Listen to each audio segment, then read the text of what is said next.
And happy St. Patrick's Day to everybody tuning in on the internet, on the radio, on Sports Radio 98.7 The Fox. This is Chris Buchanani of the obligatory PSU pregame show, joined by my longtime co-host, campus legend Mike the Mailman, bringing you this special edition of the Lion Country Kia Goon and Ironhead show live from State College's Quaker Steak and Lube, minus the Goon, minus the Ironhead. If you've been a longtime fan of the show, and if so, first of all, thank you. Second of all, what's wrong with you? You know, around this time of year, we do this every single season. The Penn State Wrestling team, like clockwork, is on its way to defend its national championship, and that means the voice of Penn State Wrestling, the Ironhead, is getting ready to head out this year to Cleveland. Typically, Goon joins us, Mailman, but he is still on the mend. And so he is listening from home. So it's just you and me breaking down the NCAA men's basketball bracket. We just do it every year, and I'm excited to have you back for another season. Well, thanks for having me. It's always fun to do, and who knows what's going to happen this year. It should be a very competitive tournament again. So two interesting dynamics this year. First of all, if you go back to last season, there were the fewest number of upsets. Right. In the first two rounds ever. Yeah, ever. That's right. And this season, I was reading online this week, Mike, that there has never been a year, you'll love this as a guy who tracks these numbers, never been a year where all 4 1 seeds have been favored by 20 or more points in their opening round game. And then you go down the list, 2 seeds, 3 seeds, 4 seeds. The point spreads are historically high in all these first-round matchups. And interestingly, the 5-12s, which is where you often see the upsets, those are some of the most historically entertaining games. All 4 of this year's 5 seeds are favored by at least 7 points or more. That's never happened in the history of the tournament. And I think – the first round games are usually a walkthrough for most teams. But you're right. That's what with the 5-12 is it? That's you're right. That's probably where the best games are. That's the historic upset round, and yet the 5s are favored by historic margins. And the explanation for that, which I'll buy, is that in past years, especially in basketball, there was a lot of talent that would slip through the cracks. And so you would see a lot of great players, at least for the collegiate level, playing for mid-majors, number one. You're just talent that is now being identified and scooped up via NIL deals by the Power 4 conferences. And also in the same light, I think 1 through 4, I think it's all in every division, every bracket, 1 through 4, I don't know how many overtime games there were last year, but I think the potential is here this year. These teams are real close. I think all these teams. There's parity at the top. No question about it. So to go back for a second, just to the disparity between the Power 4 and the mid-majors. So number one, if you're a talent who's playing for a mid-major team, your talent will be identified and it will be purchased. By an upper tier school. That's correct. And one of the knock-on effects of that is that if you go back to the tournament in years past, you would see the best teams would be from year to year replacing, anywhere from 15 to 25% of the roster because they would get top recruits who would only hang around for a year or two before they went on to the next level.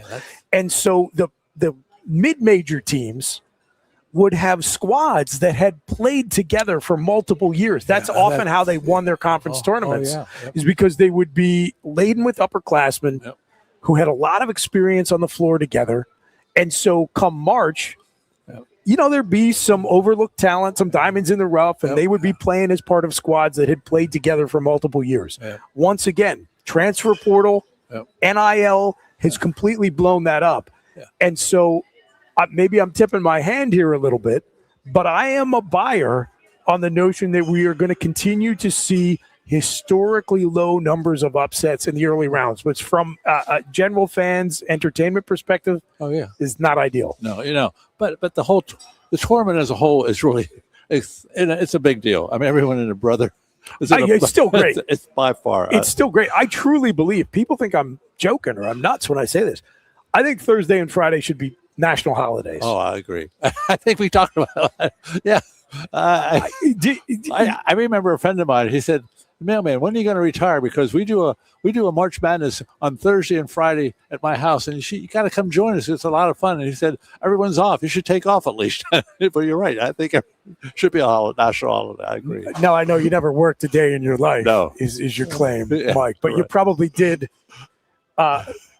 You did a little less labor on the Thursday and Friday of the first weekend of the men's basketball tournament. Yeah, I couldn't afford to be sick, all the time. Yeah, right. They get too suspicious. Right.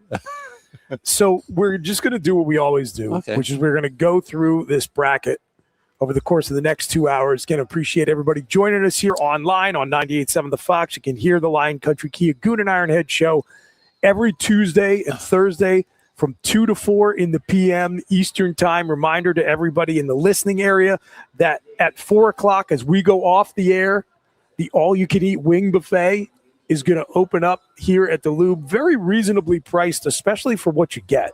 Yeah. They don't skimp on the buffet wings. You get the same big, meaty wings, a variety of different sauces and dry rubs, as much as you can eat, and the sides are awesome. So if you're looking for something to do for dinner tonight or any Tuesday night, can recommend the all-you-can-eat wing buffet here at the Lube. And really, it is one of the best spots in Happy Valley to come watch the tournament when those games start on Thursday and Friday. I know technically they start tonight and Wednesday. Oh, yeah. I barely recognize those play-in games. I know. But a big selling point I always stress with the Lube is that there's not a bad seat in the house with line of sight to the flat screens, which is a big challenge in some places. Oh, yeah.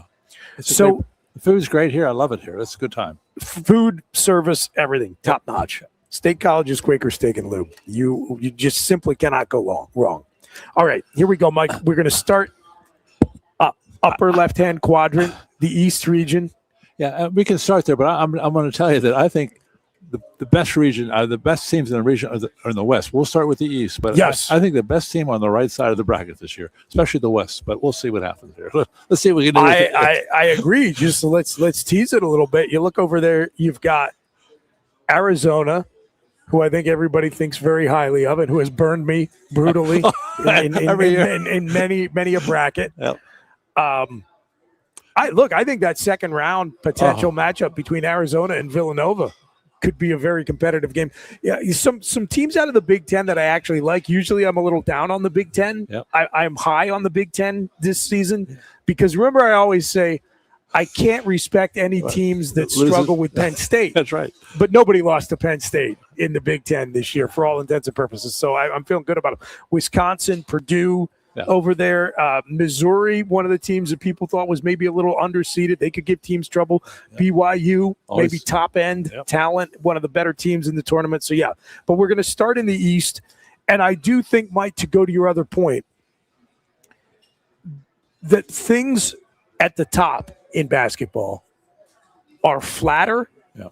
There are more teams with a chance to compete for a spot in the Final Four in the top 4 seeds in each region than we've seen historically. And I think the same reasons that we just went through about why the mid-majors have been hollowed out explain why there's more parity at the top. Yeah, but definitely. More parity. You got it.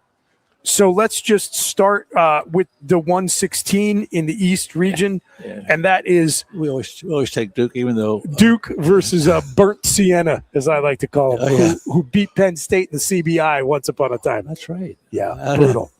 It's brutal. So if you're a bad team in college basketball, you've probably still upset Penn State at some point. Whoa. So you get the Blue Devils in that one. Yep.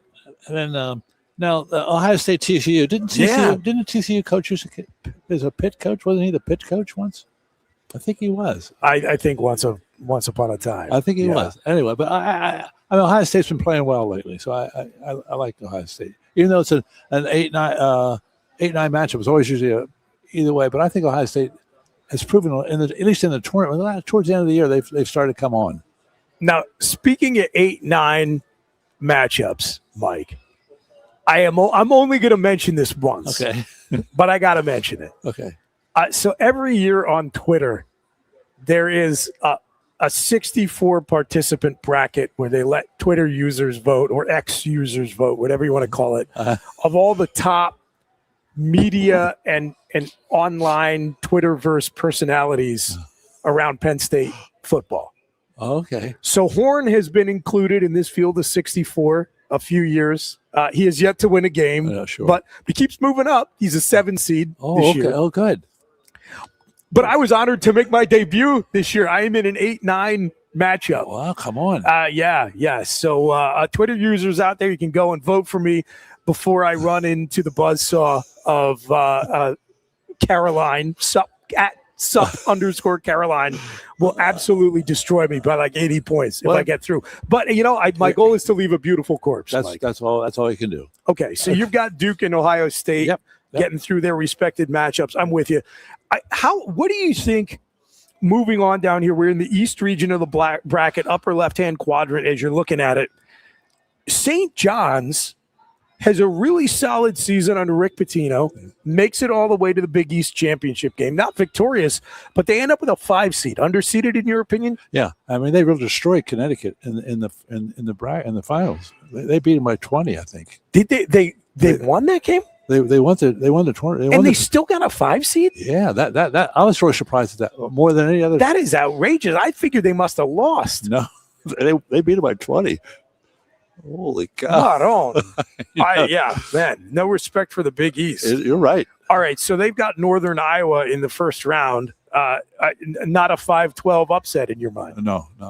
Speaking to our point about these 5-12s just not being quite what they've been in the past. Now, there are some more. I think of the 5-12s in the tournament, this is the one that I thought was least interesting, in part because St. John's, I think, is just underseeded as a 5. And the coach has been there so many times. I mean, I think that's important. It matters. It really it's one of the reasons why I love picking Michigan State come March. Oh, yeah. Tom Izzo knows how to get his guys to play. Yep, you're right. But we'll get to Michigan State in a few minutes because they are in this region. So we got St. John's. And, again, what looks like a potential blockbuster matchup in the field of 32 because you've got Kansas taking on Cal Baptist. And if they get through, that could be a St. John's Kansas matchup in the second round of the tournament. I mean, that's a good matchup. That's one of the better games. I agree. I take it you got the Jayhawks advancing in this one. Nope. You Cal Baptist, Mike. Oh yeah, I do. Oh, okay, yeah. Okay, all right. I do have Kansas. So we'll go back through, but I want to get all these first round matchups. That's Kansas. Oh yeah. All right, now Louisville and St. Intriguing matchup here, Louisville, South Florida. Yeah, I don't know much about either of those teams. I don't know much about all these teams, but I mean, Louisville doesn't. I don't know. It's traditionally a good team, so I don't know. Here's the fun thing, everybody. I'm always straight with the audience. Oh yeah.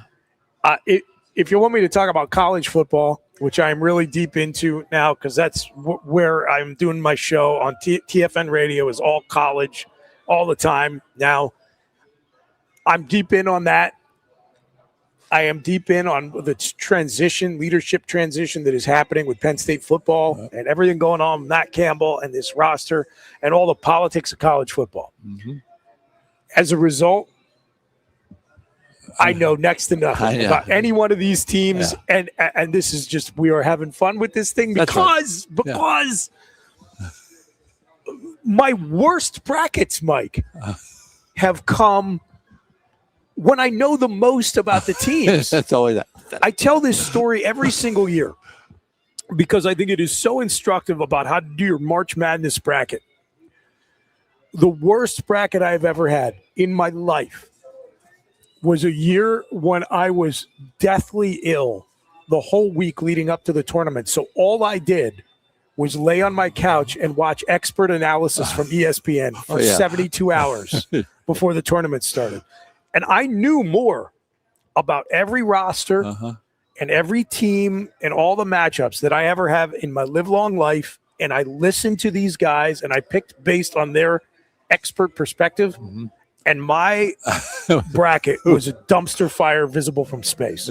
So the right way to pick your bracket is team colors, mascot. I like to do it based on personal grudges I hold against teams who I put faith in previous years, and they stunk it up. Well, I have a real nice shiny silver dollar, and I flip it every time. Okay, and it's a little more than 50%. I'm happy with that. Okay, so Louisville, USF. How'd the silver dollar come up on this one? Louisville. Interesting. This is our first difference.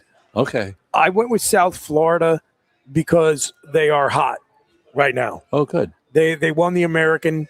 I think I got to see a little bit of their game, and it's like it's an up-tempo team with a lot of good athletes, and so I like those teams to be able to pull early upsets. That's a big-time school, right? Or not? That conference is like? Well, I mean, it's a little bigger than. I don't know what it is.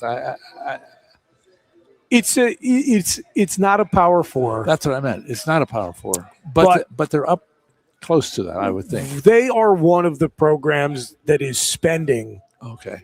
To try to be like right on the periphery. Okay. Right. There are always those schools that are thinking, okay, if there's conference realignment or conference expansion, one or two of us is going to get the call up. It's like the Flint Tropics. Oh yeah. In I can't think of the name of the Will Ferrell movie. Oh yeah. Where they're their CBA teams trying to get called up to the NBA. Yeah. Well, that's USF. Okay. All right. Good.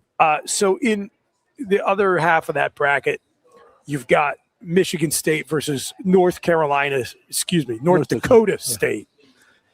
I love Tom Izzo and March. I got Sparty advancing. Plus, the colors are green, and today's St. Patrick's Day. There you go. So there you go. How can not like that? Perfect. All right. UCLA, unfortunately, had some injuries in the Big Ten tournament. Yeah. And it looks like they are not going to get some of their top talent back for this game. Could get interesting talking about UCF, Central Florida, was one of those teams that a few years ago was in the position that I think USF finds himself in now, which is, hey, we're in a talent hotbed, got a big student body. Let's throw a bunch of investment towards our program, and maybe we'll get scooped up by a Power 4 conference, Power 5, I guess they were thinking at that time, because that was before the dissolution of the Pac-12. So you've got USF as now a Big 12 team, a Power 4 school, taking on UCLA, a former Pac-12, now Big 10 program. Who you got coming out there? Well, I watched the Big 10 conference tournament, and I really like how brutally honest the UCLA coach answered all the questions he was asked. I thought it was real. I think he's fun. I think he's good for college sports. I was surprised. I didn't know that much about him, but because of that, I like UCLA. I like UCLA. You know what, dude? I am 100% with you. I was like, well, this is maybe kind of a coin flip game. I could see a mild upset here, but I like the coach. I want to see him stick around. Let's pick UCLA. He always dresses nice. He always had a nice tie on and stuff. He really presents himself well, which is good. We could see a matchup of the divisive, mercurial head coaches who look exactly like me, which is to say a bald white guy, because you've got, to round out the East region in the first round, UConn versus Furman. And I love UConn in this game, obviously. Yeah. Okay. They're one of those 28-point favorite teams, probably. So now let's work. Let's work our way back up the region and give our Sweet 16. Okay. So we've both got UCLA versus UConn in the second round. Who do you have coming out? UCLA. Do you really? No, I have UConn. Yeah. I have UConn. Yeah, I have UConn. It would be so fun to see UCLA get that upset, but I just don't think my heart's with the Big Ten. I really think, although I think the Big Ten conference is a little better than the conference, Big East. Is it Big East? UConn? Yeah. Yep. But I think UConn, they've been there, and I'm with you. I 100%. The target's been on their back all year too, so we'll stay with UConn. And with the injuries, I think UCLA just doesn't have it. So okay, you've got UConn in the Sweet 16. Yep. And now we were almost exactly the same on this bracket. Our only difference is you have Louisville taking on Michigan State, and I have South Florida. Doesn't matter. Who do you have coming out there? Michigan State? Same. Okay.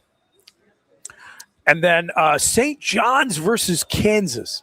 That feels like that should be an Elite Eight game. That's a great. And it's going to happen in the second round. Who do you have advancing? St. John's. Do you? Okay. Yeah. I took the Jayhawks, but I can see that going either way. Let's see. Yeah. And then finally, Duke versus Ohio State. I'll go with Duke. Okay. Yeah, me too. Even though I'm not a Duke fan, but you gotta go with your head, not with your heart. You know that. Correct. And I think that Ohio State is like a just fine Big Ten team this year, but I think Duke just has for sure the talent advantage there. All right, so now the Elite Eight. Just give me your two teams you have representing the East in the Elite Eight, and we can talk a little bit about the matchups because we do differ a bit. I have St. John and UConn. Interesting. Okay. Right here, right? Yes. Yep. So so you can't wait. Yeah. Okay. So you have St. John's upsetting Duke. Yeah. Oh yeah. Yeah, I do. It's a Big East final matchup again. Mike the Mailman, you're a big Rick Pitino guy this time. I like him. Here's the thing. What did I say earlier? I pick these brackets in part based on who has burned me in the past. Yeah. Well, Rick Pitino and St. John's have just lit a couple of my brackets on fire. Yeah. And the longer Pitino goes into his career, it's been a while. the less and less success. You go all the way back to Louisville. Oh yeah, that's right. The less and less success he has had going deep into the tournament. And so I have Kansas beating St. John's and then Duke beating Kansas. Okay. So I have Duke in the Elite Eight. You have St. John's there because you have them getting past the Jayhawks and then upsetting Duke. Right. That's a pretty big. Oh yeah, we'll see what happens. That is a pretty big gamble. Oh yeah. The one seeds have been dominant. Oh yeah. In the last couple of tournaments. So for Duke not to make it out of the Sweet 16 in this region, the number one overall seed. I still think that Johnny's got hosed. I thought they should have been at least. Yeah, no question. But we'll see. Well, and that's the problem, by the way. When one of these teams gets underseeded, it can throw off an entire region. Yep. Yeah. So I mean, look, it wouldn't shock me. Would not shock me. Yeah. I think I talked about this last year.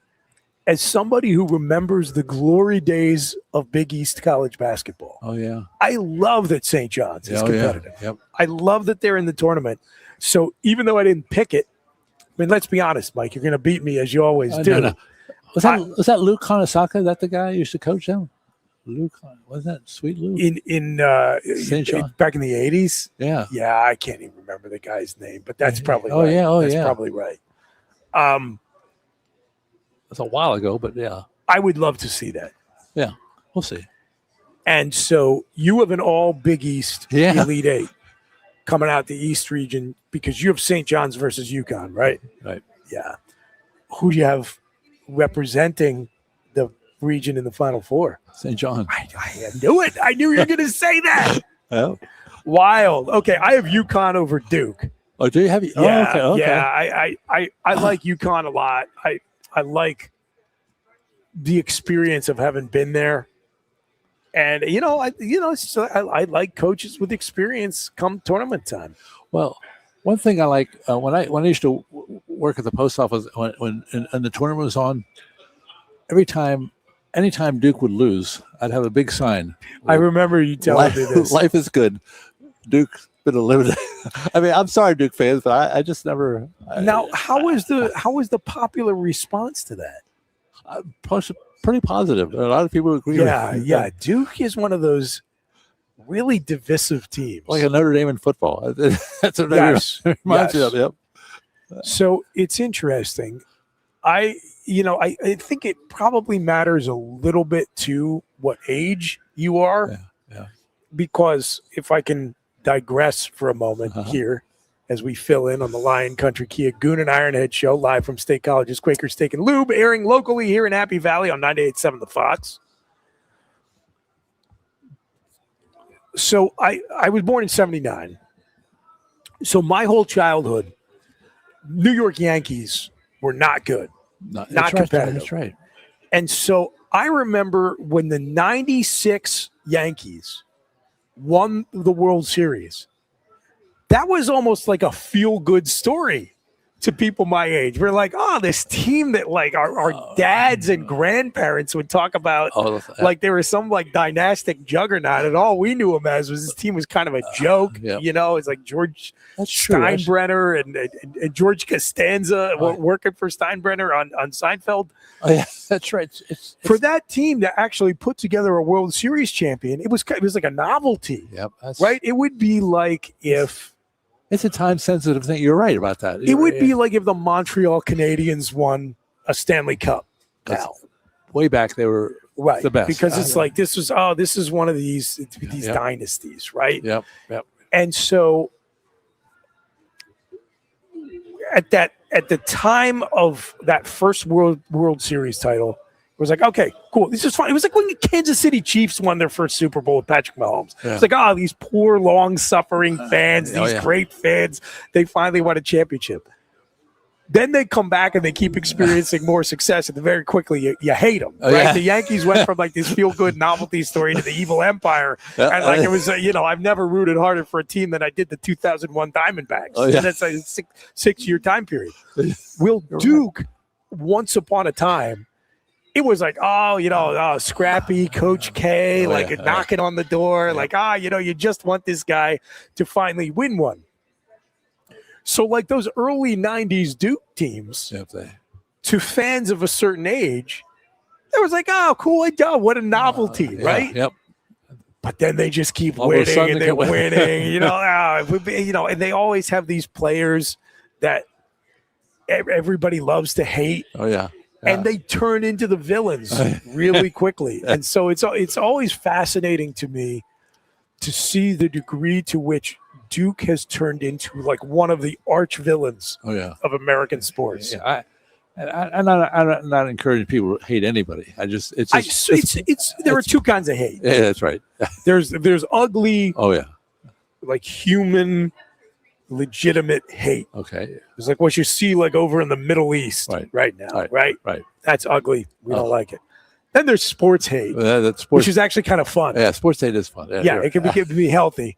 And lots of people sports hate Duke. Oh yeah. But a lot of people sports hate UConn too. I've got Duke and UConn slugging it out. Now you have St. John's, who I think a lot of people would view, even though Pitino I know is himself kind of divisive. If it's a question of who would you rather see between Pitino's St. John's team, Duke, or UConn, I think that most people are rooting for St. John's, right? I think so. Yep. And it's St. Patrick's Day. You got to put St. John's in there. St. Joseph's is 2 days, and I was like, I know my saints. I stopped in at the cheese shop this morning because their roaster, Bill Clark, is very proud of his Irish heritage. Absolutely. But the real party, Mike, is going to be down there tomorrow because it's Bill's birthday. Oh, is that right? Oh, okay. Day after St. Patrick's That's right. Day. You did tell me that. That's right. So call their way. Come on down. I have to do that. The cheese shop. Okay. Toast Bill's birthday. But as we wrap up on the East region here, Mike, two other teams that I think could create some noise, who would be kind of fun stories. Kansas, because of their history as a program, they've been down a little bit. And Michigan State, I think anytime you can root for Tom Izzo to pull some upsets and play deep into March. You don't know how many more runs the guy has left in him. You're funny. That's funny because I always root for Michigan State, except when they're playing Penn State. I like their style, and same. I enjoy them. I like what they do. Okay, so as we wrap up the first of four regions on our NCAA men's basketball bracket preview show, the annual tradition here as we fill in for Goon and Ironhead, you've got UConn coming out of the East, you've got St. John's, and I've got UConn. Yep, right. Interesting. But we both have a Big East team coming out of that region. I know. That's wild. Whoa. So now here's the question, Mike. We talked up the West a little bit.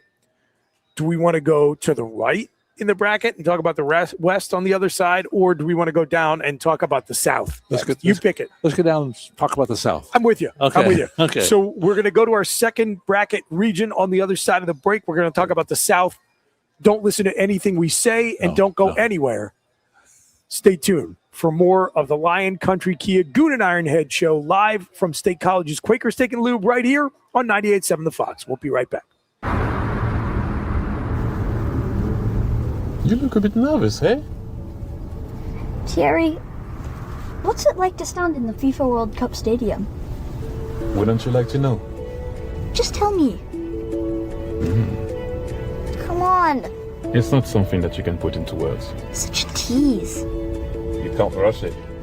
You will find out when it's your time. Thanks for the wisdom, coach. So, how much longer? Now go and make history, my man. Here's the World Cup you've been waiting for. Actually, the World Cup's been waiting for me. That's the spirit. Just remember who drove you here. Inspiring every step of the next legend. The official matchball carrier, proudly sponsored by Kia. Inspiration connects us all.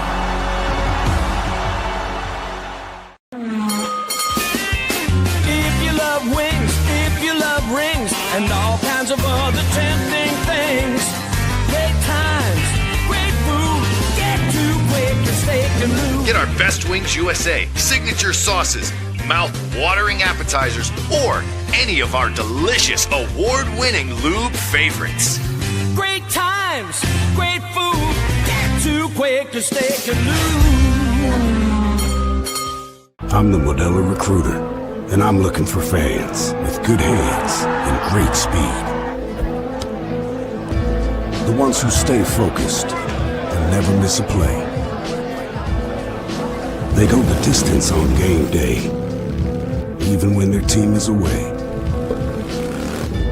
I'm always watching, always looking to reward more full-time fans. Because football isn't really football without you. Lusk & Associates Sotheby's International Realty proudly presents the introduction of our new State College office at 314 South Borough Street in State College. At Sotheby's International Realty, we advertise locally, nationally, and internationally, bringing the best of advertising and promotion to each and every one of our properties, big or small. Call now. A lot has changed about State College. One thing that hasn't is W.C. Clark's Coffee Roasters on 234 East Calder Way. 30 different varieties of specialty coffee beans sourced from over 25 countries and roasted with love each morning in Happy Valley for over 45 years. They'll ship their fresh roasted coffee from their doorstep to yours. Order online at statecollegecoffee.com. That's statecollegecoffee.com. Hi, welcome to Timberland Federal Credit Union, a financial cooperative for its members, tracing all the way back to 1973. Experience Timberland Federal Credit Union, where you're greeted with a smile and financial solutions are tailored to your unique life journey. Here, we're not just financial professionals, we're your neighbors, people invested in your financial needs, literacy, and empowerment. Your dreams matter to us, whether they're about buying a home, growing a nest egg, or embarking on new adventures. TFCU draws from the past and invests in the future, offering modern tools like online banking to give you the freedom to manage your money practically anytime. Additionally, we're passionate about giving back both time and resources because enhancing our community is at the core of why we're here. Visit TFCU in person or online to learn more about our services and apply for a membership today. WFXX, once again, The Fox, your sports radio. Broadcasting live, loud and proud from Central PA's Sports Authority, WFXS America. 98.7, The Fox, State College. We're back. It's the Lion Country Kia Goon and Ironhead show, minus Goon and minus Ironhead. Ironhead on his way to Cleveland to cover the Penn State Wrestling team in pursuit of yet another national championship. Goon on the mend. Unfortunately, Mike, unable to participate in this year's tournament bracket challenge, although, that saves him from being humbled by you, as you and I typically are. Although last year, I think Goon won last year. So I was going to bring this up. So for those of you watching online, obviously we're not Goon and Ironhead. If you're listening on 98.7 The Fox, this is Chris Buccanati and Mike the Mailman from the obligatory PSU pregame show. We're out here at State College's Quaker Steak and Lube. I kind of lost the thread of it last year, Mike, but I think it is actually possible that I might have won for the first time ever last year. It was down to between me and Goon, and I don't remember. I know I was one game away from winning a pretty big pool last year, so I might have actually pulled it off. Well, I'll share this with you. When I go to your tailgate or when I go to Goon's tailgate, you never say anything about the basketball. Goon said, "Mailman, I defeated you badly." I mean, so maybe you did win. I don't know, but I can't remember. I honestly cannot recall. I just know if it. You did pretty well. You did. Yes, it was close at the bare minimum, which I am happy to be close. Happy to not be third out of three, but it's just me and Mike the Mailman today. Before we get back into the South region, which is the lower left-hand quadrant of the bracket, I do just want to give a plug out there. The Penn State women's ice hockey team is chasing history, and they get a chance to do it on home ice because Penn State is hosting the Women's Frozen Four this year. So this Friday, 7:30, just found out from longtime friend of the show, Alan Weiser, whose facilities over there at Pagula, that they're opening up both sides of the arena. Usually they only have one side open for the women's hockey team. The whole thing is opening up. They are expecting a big crowd.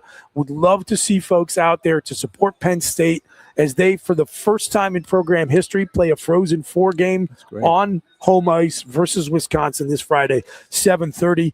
Great way to get yourself jazzed up to go into the weekend watching the wrestling team chasing another national championship. If the women can advance on Friday night, 4 o'clock on Sunday, they could be one of two Penn State teams, Mike, to bring home a national title on Sunday this coming weekend. Would be pretty cool. That'd be great.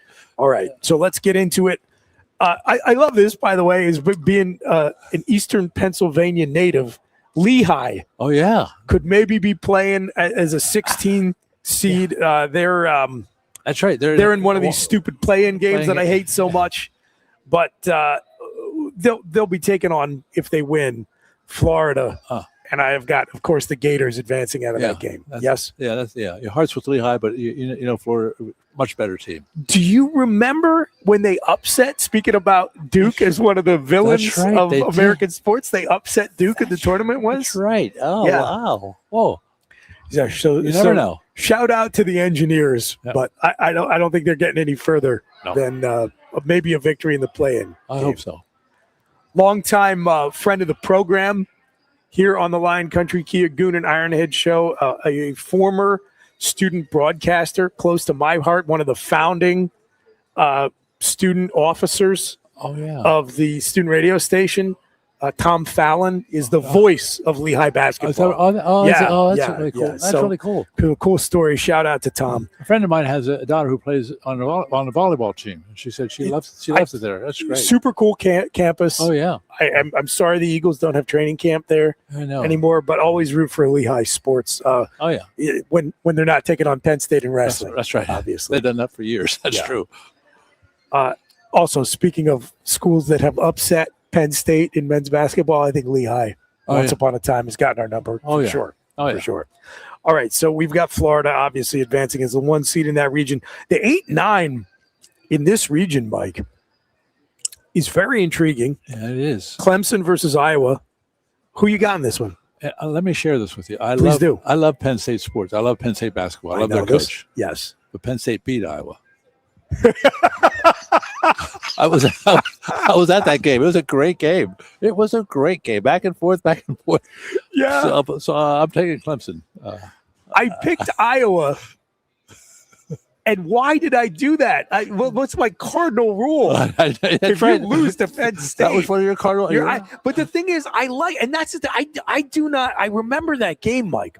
I like Iowa's team this year. At number 14, he's a great player. I don't know his name, but he's just a great shooter, good passer. I do too. You know what? I'm still sticking with Iowa. I'm breaking my own rule because I like Iowa's team this year, and I like the Big Ten.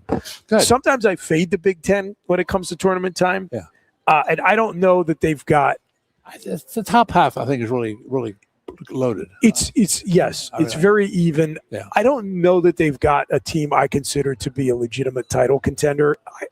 Michigan certainly has a great team. I'm not a buyer though. But overall, conference depth, I think it's the best conference in the country this year. Okay. It's tight between the Big Ten and the Big 12 as it has been for some years. Oh yeah. I'm a little down on the SEC this season, but I like the Big Ten step. I'm going with Iowa, even though, you're right. Like embarrassing. They maybe should have been banned from the tournament. It was a good game. It was a great game. Yeah. Okay. Another super interesting first round matchup coming in hot from a loss in the SEC title game. Vanderbilt versus McNeese State. Who you got in this one? I like Vanderbilt. Same. Yep. Yeah. I think they're on a little bit of a tear. They're going to be dangerous. Yep. And then now this is the game I've been waiting to get your impression of. Mike the Mailman. Chris Buchanani and Mike the Mailman of the obligatory PSU pregame show, filling in for the guys here from State College's Quaker Steak and Lube. It's the Lion Country Kia Goon and Ironhead show on 98.7 The Fox. Nebraska ball, Mike, finally has shown some signs of life, probably for the first time in program history.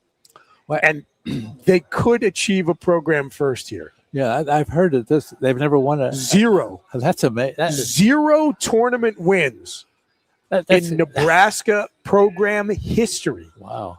They are taking on Troy. I mean, talk about an incentive to win a game. I mean, to me, I think that would be probably my favorite. They have had just a wonderful season, historic by their standards. They are a 4 seed. Yeah. Who you got? I'm the Nebraska. I like the Cornhuskers. I like Nebraska. They're due. They are due. I'm taking Troy. I am taking Troy.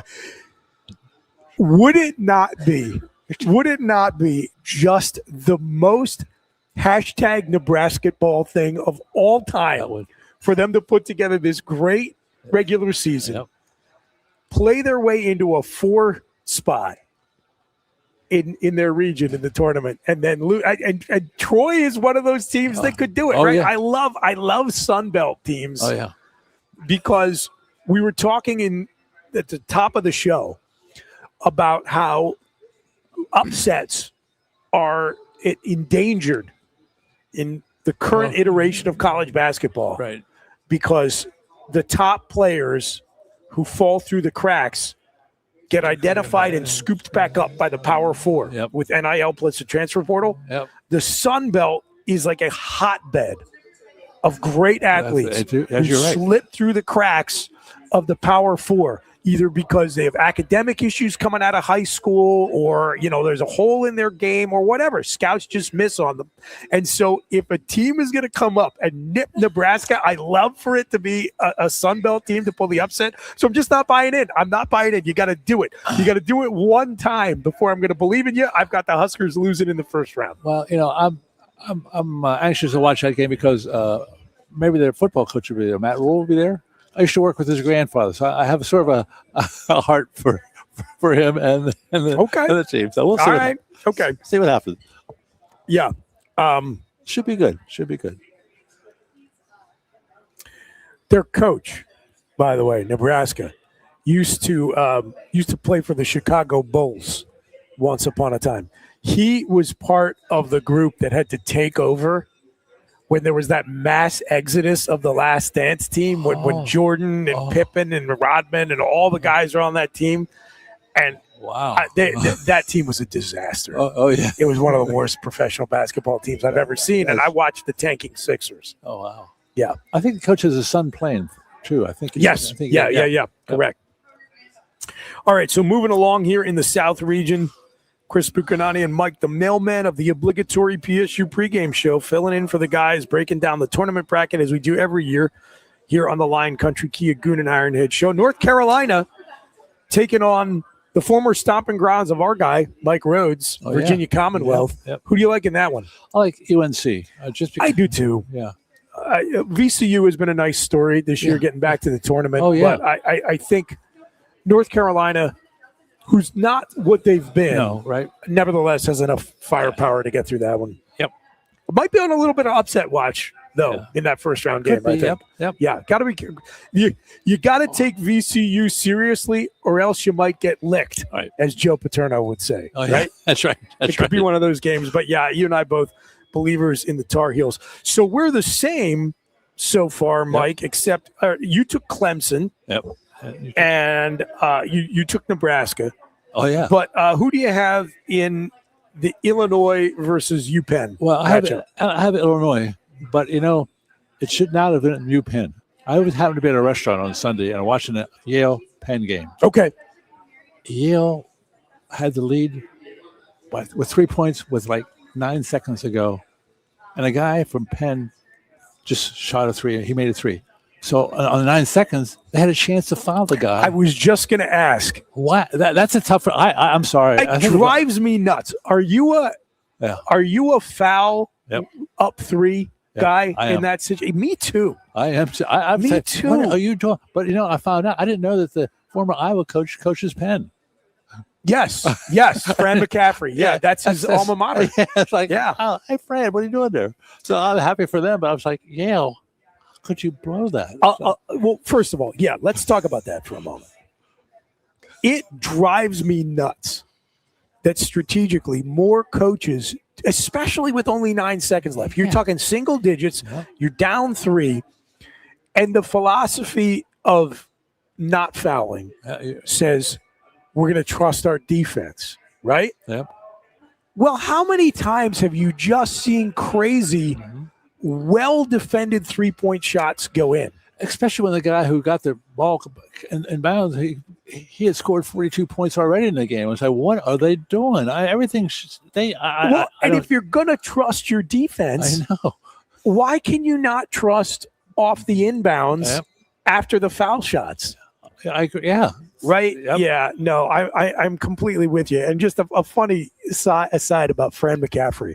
So, at Bryce Jordan Center about 4 years ago, they moved the student section to the opposite side of the court from where it had been. Right. They're behind the coaches now, right? Yes. So they're behind the benches, which is the right thing to do. Yep. You want them behind the opposing team bench. You want them on television.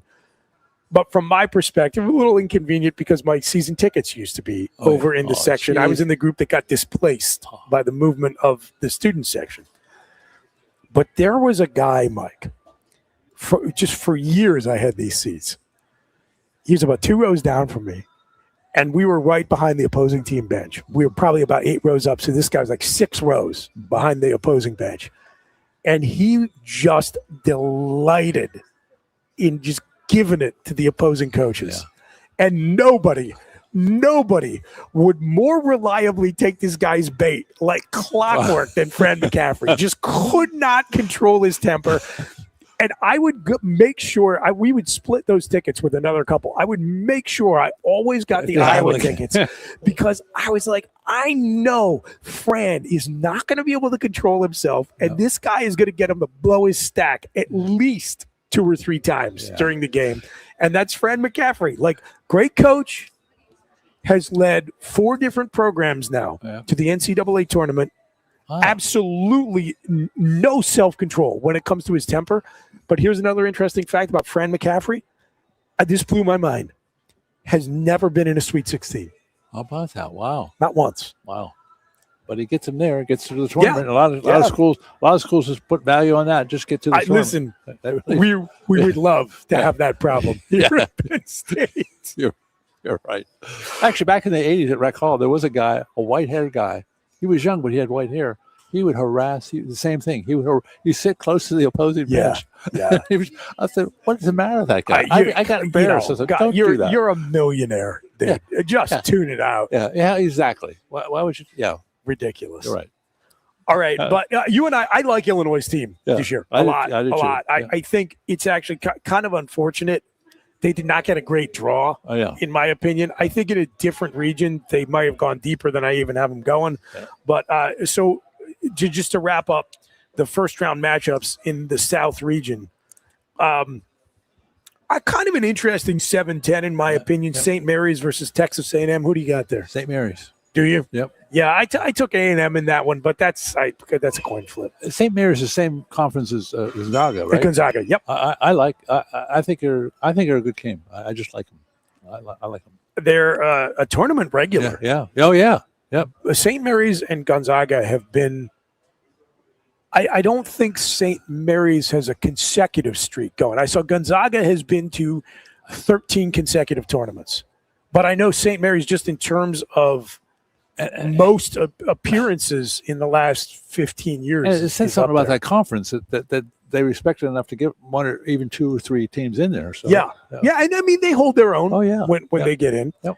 And so finally, then you've got Houston versus Idaho, and I don't know where you are on that one, but I've got the Cougars. Yeah. I don't like to presume, Mike. Yeah. Okay, so let's now go through the round of 32. We'll work our way back up. So let's stick with that second round game. I've got it as Houston versus A&M. You've got it Houston versus St. Mary's. Yes, I have Houston coming out on that one. Same. And then I think we both have North Carolina, Illinois for the other spot in the Sweet 16 in that part of the bracket. I like Illinois. Same. Good. Yep. Absolutely. I don't love North Carolina's team this year. I like Illinois a lot. Yep. So we'll be talking about our Elite Eight in a moment, but for the Sweet 16 in the South, we've got one matchup as Illinois versus Houston. Let's talk about the other one. I've got Vanderbilt versus Troy. You've got it as Vanderbilt versus Nebraska. I have Vanderbilt. Yeah, me also. Yeah, so I had a feeling like we were actually going to reconcile here. I think Vanderbilt's a really good team. Yeah, me too. I do. And then finally, I've got Florida versus Iowa. You've got Florida versus Clemson. I like Florida. Yeah. Okay. So our Sweet 16 is actually going to be exactly the same. Okay. We both have in the South Florida versus Vanderbilt, Illinois versus Houston. So now let's talk about the Elite Eight. Gators versus Vandy. Interestingly, an all SEC matchup there. They met. Then that's a rematch. Yeah, another rematch. I mean, Vanderbilt really looked. I watched that game, and they looked so in control of that game. They looked like they very much belonged. But I think Florida. I think overall is a better team. So I have Florida winning that game. I don't know. What I think is interesting here, Mike, is that we very well could see a rematch of the national championship game from last year in the Elite Eight. Oh, yeah. Because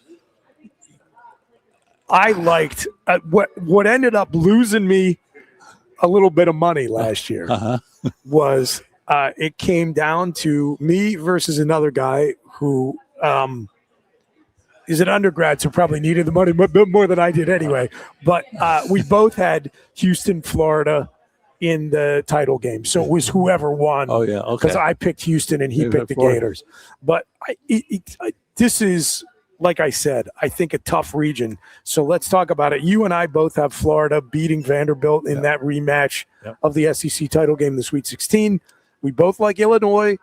Illinois versus Houston. We both got it picked in the Sweet 16. Who do you have winning that one? I have Houston. Same. Yeah. As much as I like the Illini, I think Houston's on a mission. Yeah, I do too. And that guy, I remember that guy, the coach, when he coached, I think he coached George Washington. I think when Penn State was in that conference back then. I think I remember him coming. The Atlantic 10. Yeah, I think I remember seeing him come to Rec Hall. Yep. So I like Houston there. Yep. Okay, so now we have it. Wouldn't this be fun?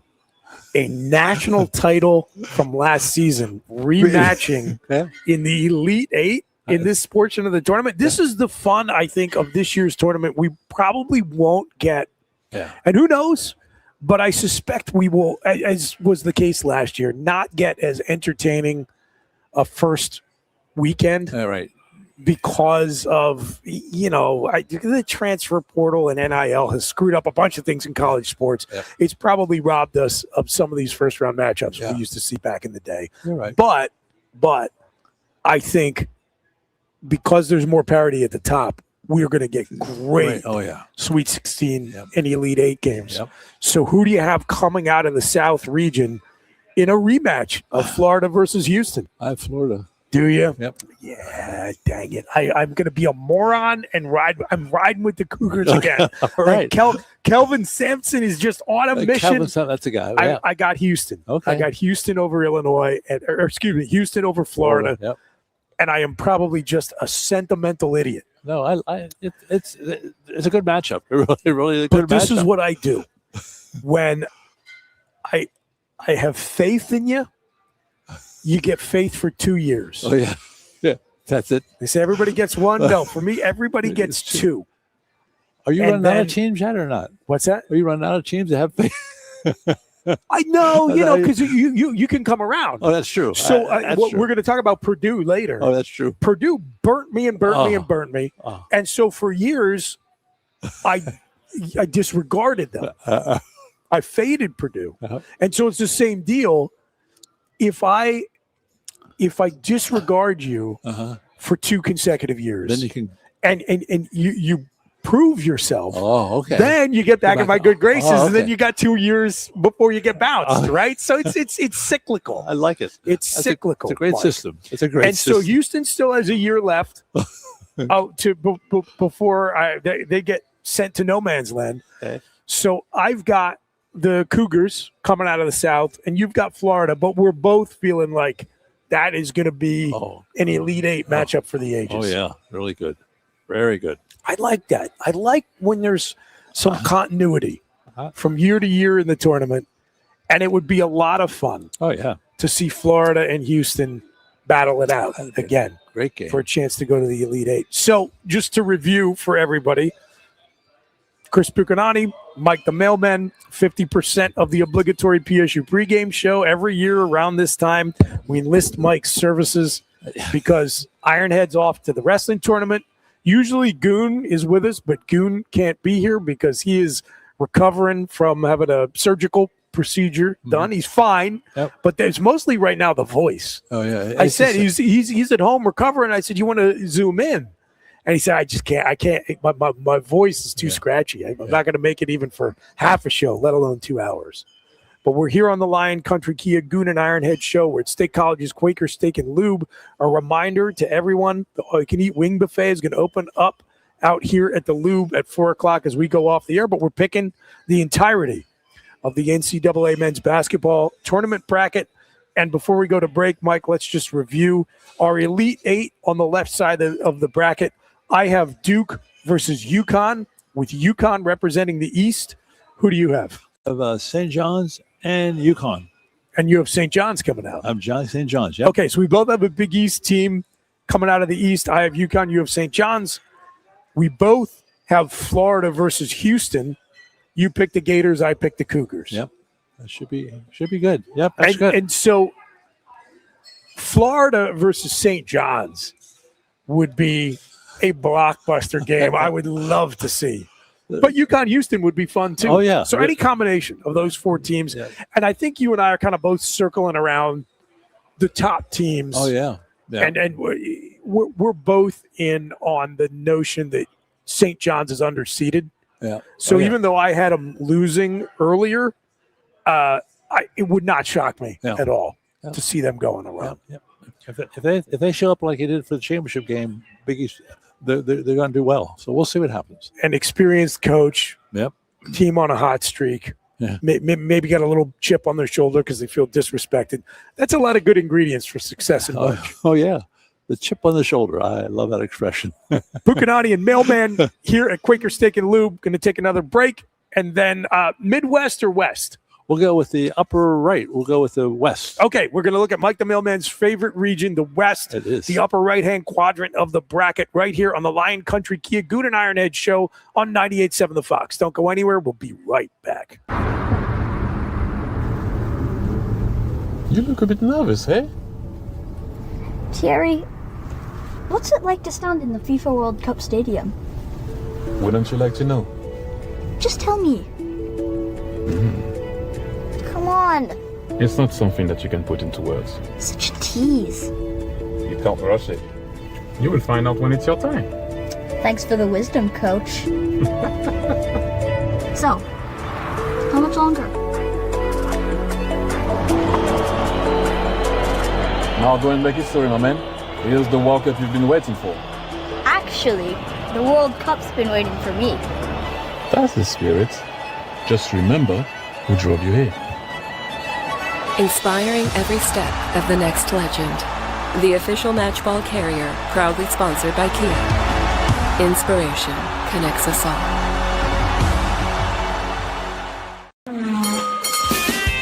If you love wings, if you love rings, and all kinds of other tempting things, great times, great food, get to Quaker Steak Lube. Get our Best Wings USA signature sauces, mouth-watering appetizers, or any of our delicious award-winning lube favorites. Great times, great food, get to Quaker Steak Lube. I'm the Modelo Recruiter, and I'm looking for fans with good hands and great speed. The ones who stay focused and never miss a play. They go the distance on game day, even when their team is away. I'm always watching, always looking to reward more full-time fans. Because football isn't really football without you. Lusk & Associates Sotheby's International Realty proudly presents the introduction of our new State College office at 314 South Borough Street in State College. At Sotheby's International Realty, we advertise locally, nationally, and internationally, bringing the best of advertising and promotion to each and every one of our properties, big or small. Call now. A lot has changed about State College. One thing that hasn't is W.C. Clark's Coffee Roasters on 234 East Calder Way. 30 different varieties of specialty coffee beans sourced from over 25 countries and roasted with love each morning in Happy Valley for over 45 years. They'll ship their fresh roasted coffee from their doorstep to yours. Order online at statecollegecoffee.com. That's statecollegecoffee.com. Hi, welcome to Timberland Federal Credit Union, a financial cooperative for its members, tracing all the way back to 1973. Experience Timberland Federal Credit Union, where you're greeted with a smile and financial solutions are tailored to your unique life journey. Here, we're not just financial professionals, we're your neighbors, people invested in your financial needs, literacy, and empowerment. Your dreams matter to us, whether they're about buying a home, growing a nest egg, or embarking on new adventures. TFCU draws from the past and invests in the future, offering modern tools like online banking to give you the freedom to manage your money practically anytime. Additionally, we're passionate about giving back both time and resources because enhancing our community is at the core of why we're here. Visit TFCU in person or online to learn more about our services and apply for a membership today. WFXX, once again, the Fox, your sports radio. Broadcasting live, loud and proud from Central PA's Sports Authority, WFXS America. 98.7, the Fox State College. And welcome back, everybody, to the Lion Country Kia Goon and Ironhead show. We're live at State College's Quaker Steak and Lube. All-you-can-eat wing buffet opens up here in just about an hour, so we're going off the air at 4. They are opening up the wing buffet, so maybe you want to just come on out and chill out. Yep. With Bucanani and Mailman of the obligatory PSU pregame show, which, of course, you can catch on the Tengwall Film Network on YouTube. So if you haven't subscribed to TFN yet, what are you waiting for? We will have our blue and white game, scrimmage, spring weekend, whatever you want to call it, preview show that we'll get together and record. And, of course, I've got a segment from TFN Radio that goes up on the Tengwall Film Network on YouTube every single week, and you can hear that every Monday, Wednesday, Friday from 2 to 3 p.m. right here on 98.7 The Fox. We are talking about the men's basketball March Madness bracket. We have gone over the East and the South. I've got UConn versus Houston in the Final Four out of those two regions. Mike, the mailman, has St. John's going on a bit of a run as the 5 seed out of the East, taking on number 1 seed Florida on that half of the bracket. Now let's go to the other side. We're in the upper right-hand quadrant, the West, and I think you and I both agree this region is stacked. It's loaded with good teams. Unbelievable. It is great. Now, right out of the gate, again, I don't think it's too much mystery. We're not picking any 1-16 upsets. You got Arizona. Yep. And now again, another super intriguing 8-9 matchup, Villanova versus Utah State. Who you got? Don't tell my bride, but I have Utah State. Oh, no. I knew it. Said, how can you not? I knew you were going to pick Utah State. I love Villanova, but I'm sorry. I think Utah State, it's just a little edge. It's close. I know it's going to be – that's a good 8-9. 8-9 matchups are always good. Nova's hot. They are hot, Mike. They're back in the tournament. Big 5. I'm all about the Wildcats. Oh, good. So I took Villanova in that one. Good. We talked about the depth of the Big Ten this year. Wisconsin has this is a funny stat. I joked about this. They have their highest scoring team in program history, which I said probably means that they averaged about 50.2 points per game. Yeah, they always were a good defensive team. Yeah, you're right. Wisconsin is not infamous for their offense, but this team has got a little more punch, and they're going to need it. They're taking on High Point, which is one of those teams that can really shoot the ball. Who you got? I have Wisconsin. Yeah, me too. I like Wisconsin. Yeah, big believer in the Big Ten this year. So I like the Badgers. Saw them playing at Rec Hall this year, and they look really good. Yeah, So I'm with you. Arkansas taking on Hawaii in the other matchup in that quadrant of the bracket. I like the Razorbacks there. I like the Razorbacks. Me too. Yep. Me too. All right. All right. So BYU taking full advantage of NIL plus the transfer portal, but especially NIL went out and bought themselves some talent. The Cougars taking on the winner of another one of these stupid play-in games, which I don't love. Is that where we got our football coach from BYU? No, we didn't get him. We tried. We tried our best. Okay. But the cookie magnate stepped in. That's for the cookie. So this one is, I don't know if you think it's going to matter or not, but of all the play-in games, this is by far, to me, the most intriguing. Yeah, that's okay. NC State taking on Texas. Yeah. I'm not really sure who I think is going to win that game. Now, to be honest, for me, it doesn't matter because I have BYU advancing. So do I, yeah. Yeah. But that's an intriguing matchup. You're right, it is. For fun, for poops and giggles, as they say. I got to keep it clean because we're live on the radio on 98.7 The Fox, Central Pennsylvania Sports Authority. NC State versus Texas to fill that spot, taking on BYU. Who do you think is going to win that one? I think Texas is going to win. I kind of do also. I've always it's a better conference, I think. I've always had a soft spot for NC State because of Alvano. Oh, okay. Oh. But I agree. I think Texas is it's a better team. But then when they get up against BYU, I think BYU is one of those teams that is like built to win tournament games. Oh yeah. So I've got BYU advancing. Yep. And we already talked about how much we both like Gonzaga, even though I'm not a big believer in their head coach, Mark Few. I think they got a not great draw in a tough region, but I do have them advancing past Kennesaw State in the first round. Yep, I like Gonzaga. Yep. Okay, so to wrap up the first round matchups, another team that has gotten a lot of popular support as underseeded is Missouri. Now, I know the flip side to this is that the Miami folks, they are taking on Miami, Florida. Yep. They feel like Missouri maybe shouldn't have been a 10 seed, but as a 10 is playing essentially at home in this region. Oh, that's right, yeah. So Miami's got to travel. Missouri playing at home. Who do you have coming out of that game? I still have Miami. Yeah, I think they're the better team. Maybe I just got suckered in by all the Miami fans protesting about Mizzou having the home court advantage, but I took the Tigers in that one. You played on the court. I'm sorry, the home court. I've never been a believer of home field, home court, home ice, any of that stuff.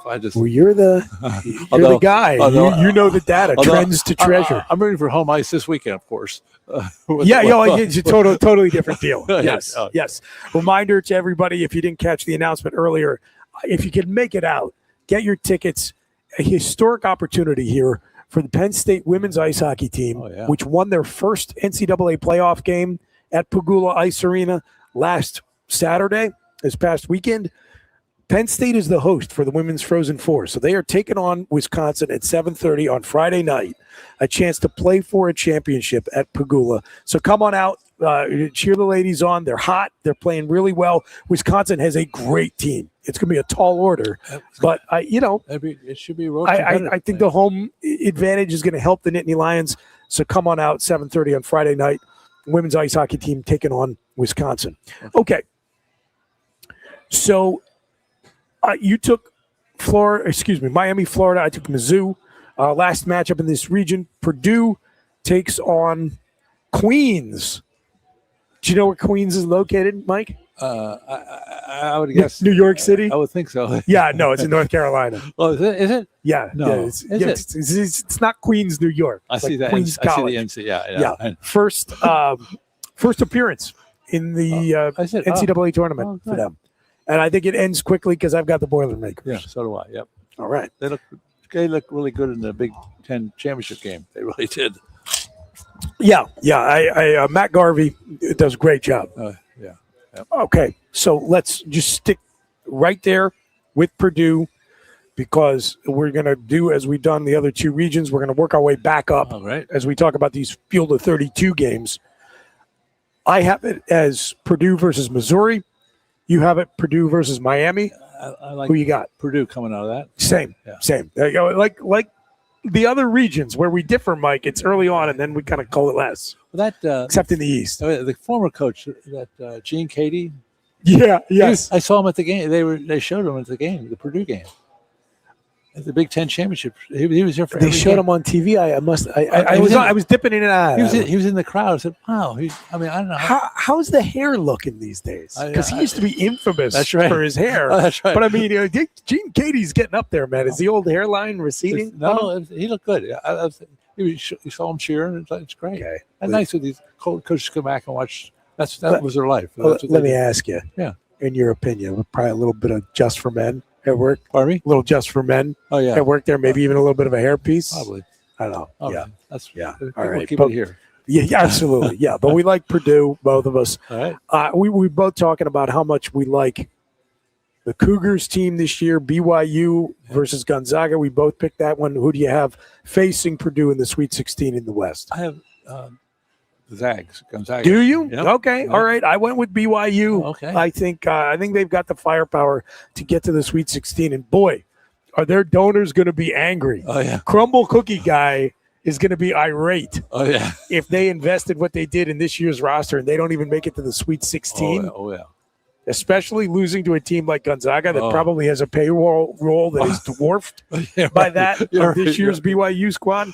Okay, so you have BYU. No, excuse me. You have Gonzaga versus Purdue. I have BYU versus Purdue. Yep. Now let's talk about the other Sweet 16 matchup in the West. We both have Wisconsin facing Arkansas. Who you got? Well, I like both of these teams. Yeah, me too. I I wish think they it'll be a weren't. good game. I wish they weren't in the same because I was going to have Wisconsin go farther, but I really like Arkansas. I really like Arkansas. Really? Yep. All right. A little throwback to 40 minutes of hell. Huh? Oh yeah. All right. Okay. Yep. All right. So you and I are different on that one. I stuck with Wisconsin. Okay.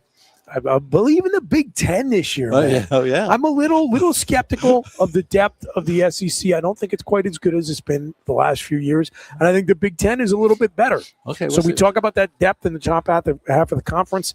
I got Wisconsin advancing. You have Arkansas. Then Arizona versus, for me, Villanova. For you, Utah State. Who'd you pick? Arizona. Yeah, me too. Arizona. Okay. All right. All right. So this one maybe getting a little bit more interesting for folks looking at their brackets. This is the upper right-hand quadrant. I think maybe indicative of the fact that you and I like a lot of different teams in this region. We think it's stacked. We're a little bit more different than we've been. Yeah. I have in the Sweet 16, Arizona facing Wisconsin to go to the Elite Eight out of the West. You have Arizona versus Arkansas. Who you like? Arkansas.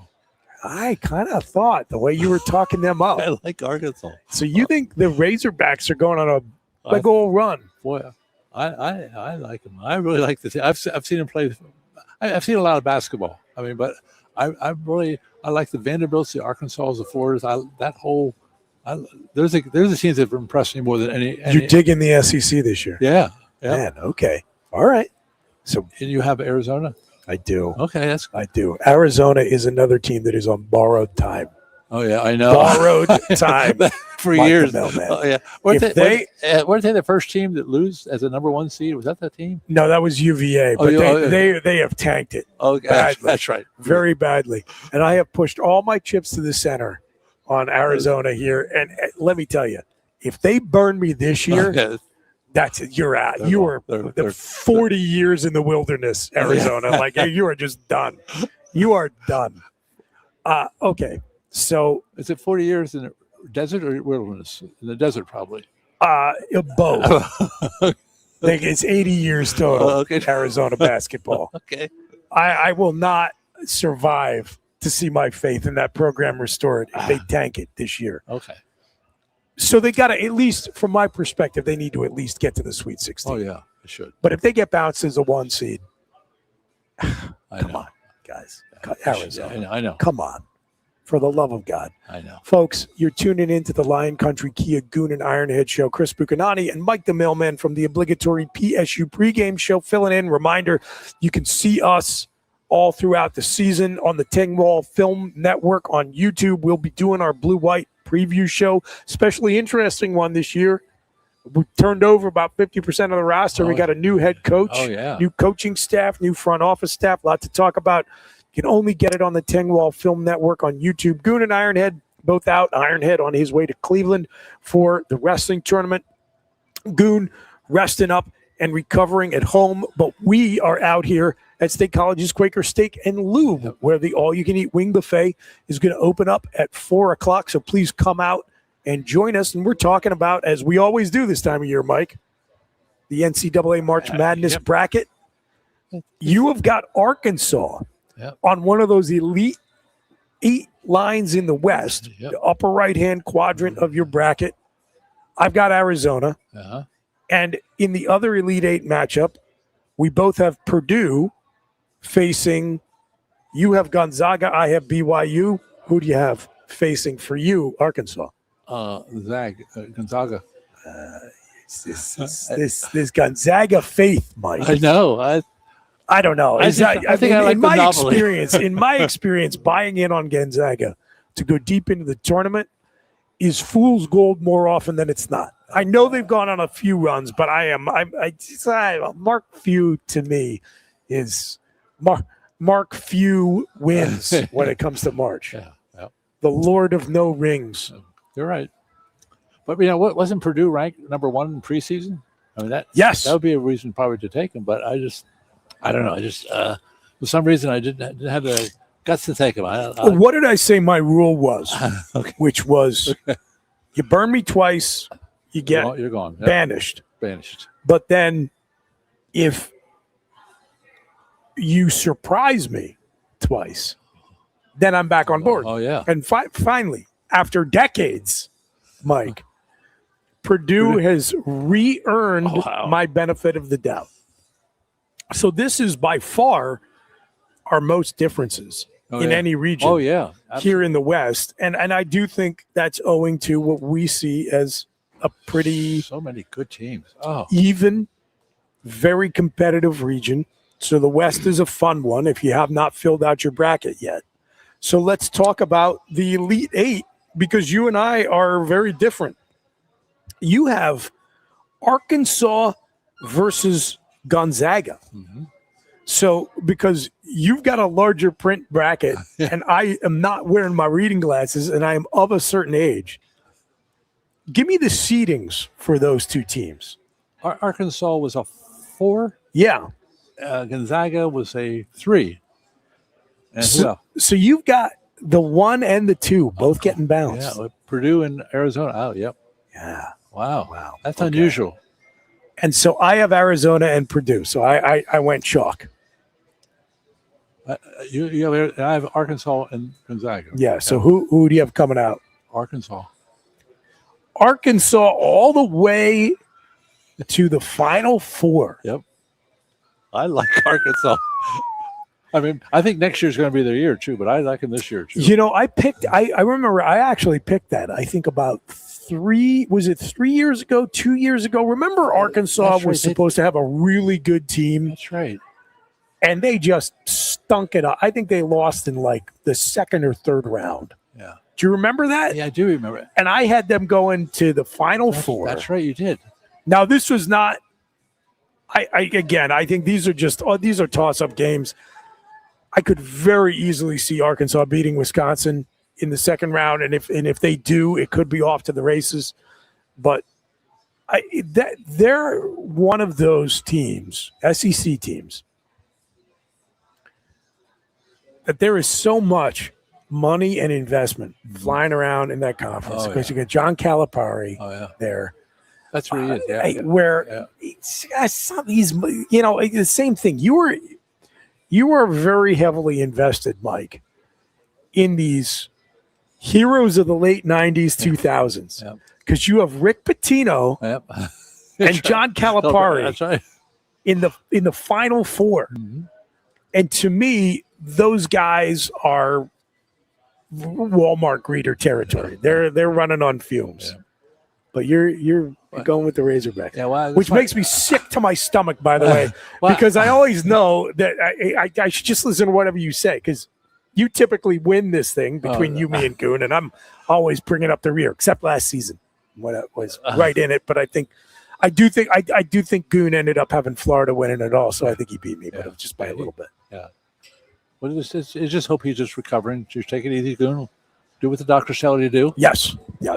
So I have Arizona and Purdue in the Elite Eight, and I have Arizona coming out. Like I said, I am heavily invested in Wildcats basketball. Oh yeah, this year. Okay, we'll see what happens. I don't know. I did watch a show the other night on Bobby Knight, and they were telling how he let the game get away from him and all this other things. But I still have Pitino, Rick, and the other guy that were coached in the 80s and 90s that I think are still very good coaches. So I don't know. I just think I just like how they manage their team, how they manage the game, and as same as Michigan State coach. I think I watched them play Rutgers this year, and they were down by 9 like 4 minutes ago, and they came back and won in overtime. And that's coaching. I mean, that's coaching. I just hope. I don't know. Tom Izzo has been doing this thing with Penn State for years.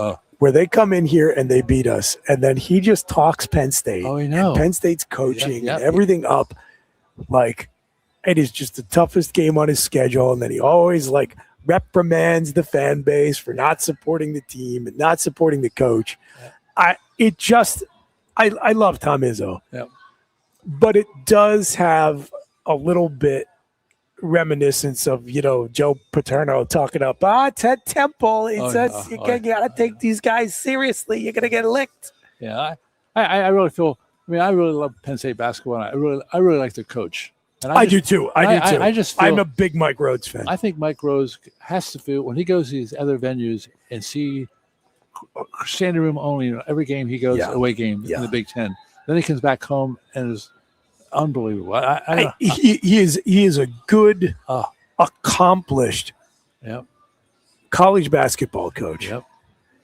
And then he comes here to a Big Ten program, and you know, Pat Kraft presents him with a spool of twine and some bent together paper clips. That's it. And says, "All right, MacGyver your way out of this one, coach."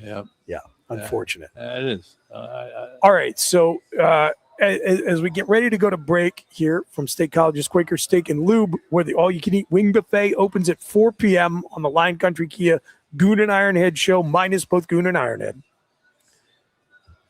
I, Chris Buchanani, 25% of the obligatory pregame show, have 3/4 of my Final Four defined as UConn out of the East, Houston out of the South, and Arizona out of the West.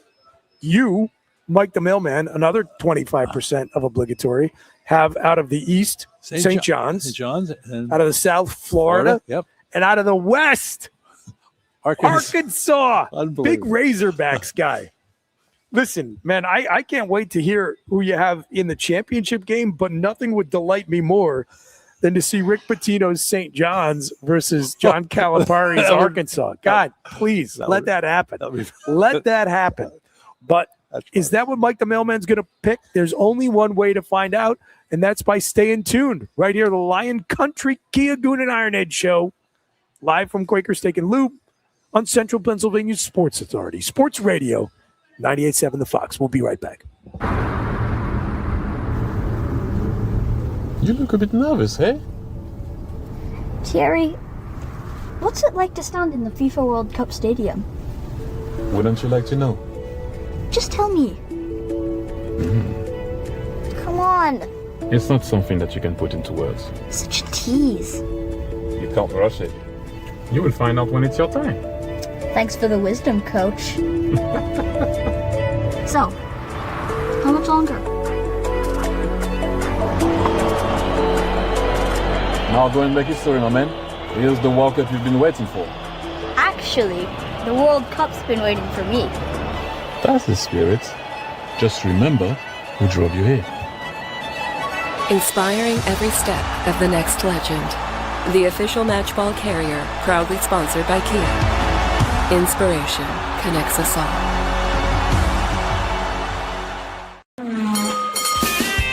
If you love wings, if you love rings, and all kinds of other tempting things, great times, great food, get to Quaker Steak Lube. Get our Best Wings USA signature sauces, mouth-watering appetizers, or any of our delicious award-winning lube favorites.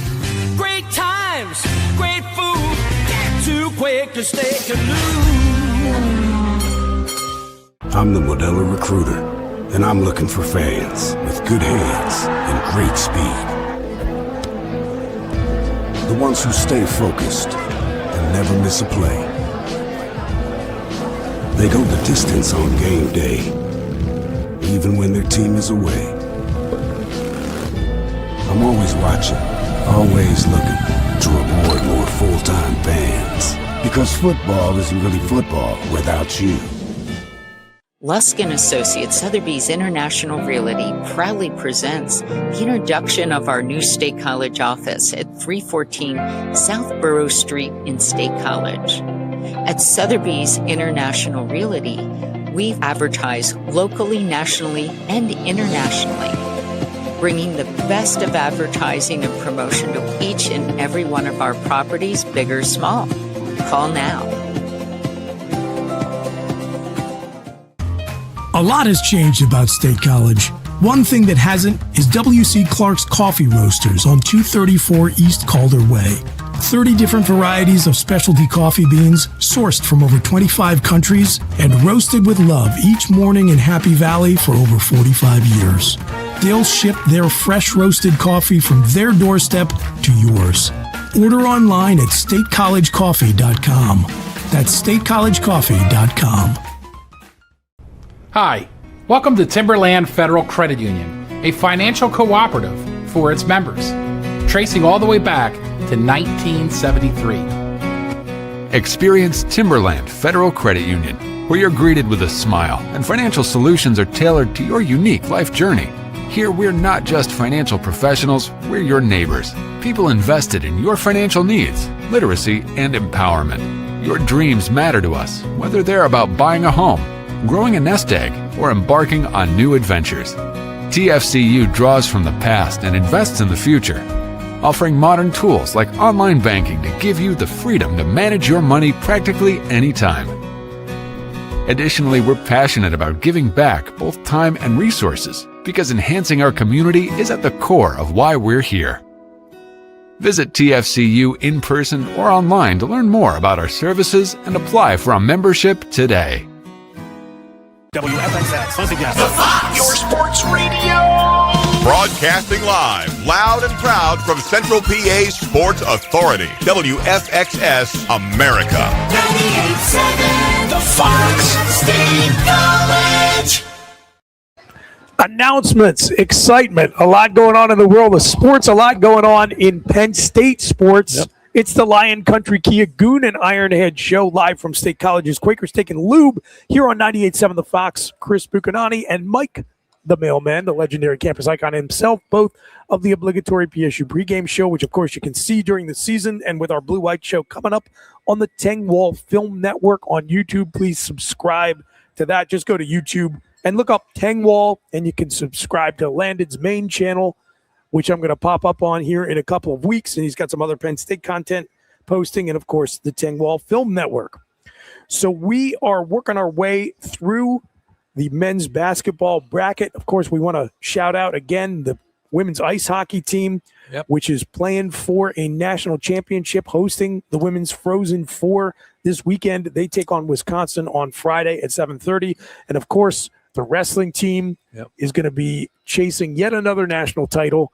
And Jeff the Ironhead Byers is the best way to experience Penn State Wrestling. So stream his calls live at gopsusports.com. I think this ice hockey, I think, is a really big deal because Penn State it's in the early years of women ice hockey. Absolutely. It's like, that's unbelievable. Didn't exist 13 years ago. Was that? Oh, okay. Now Well, skating for a national championship. Good stuff. Boy, It'll be wonderful to great. see the Nittany Lions bring home 2 national title trophies in one day on cool. Sunday. That'd be cool. Wrestling and women's ice hockey. Well, that'd be Good great. times. And, of course, the backdrop is all the excitement and fun of the first weekend of March Madness. Oh, yeah. And we've been talking about it throughout the 2 hours here on the Goon and Ironhead show. And not as many upsets expected last year, record lows projected to have the same this season. I talked about it in the first hour.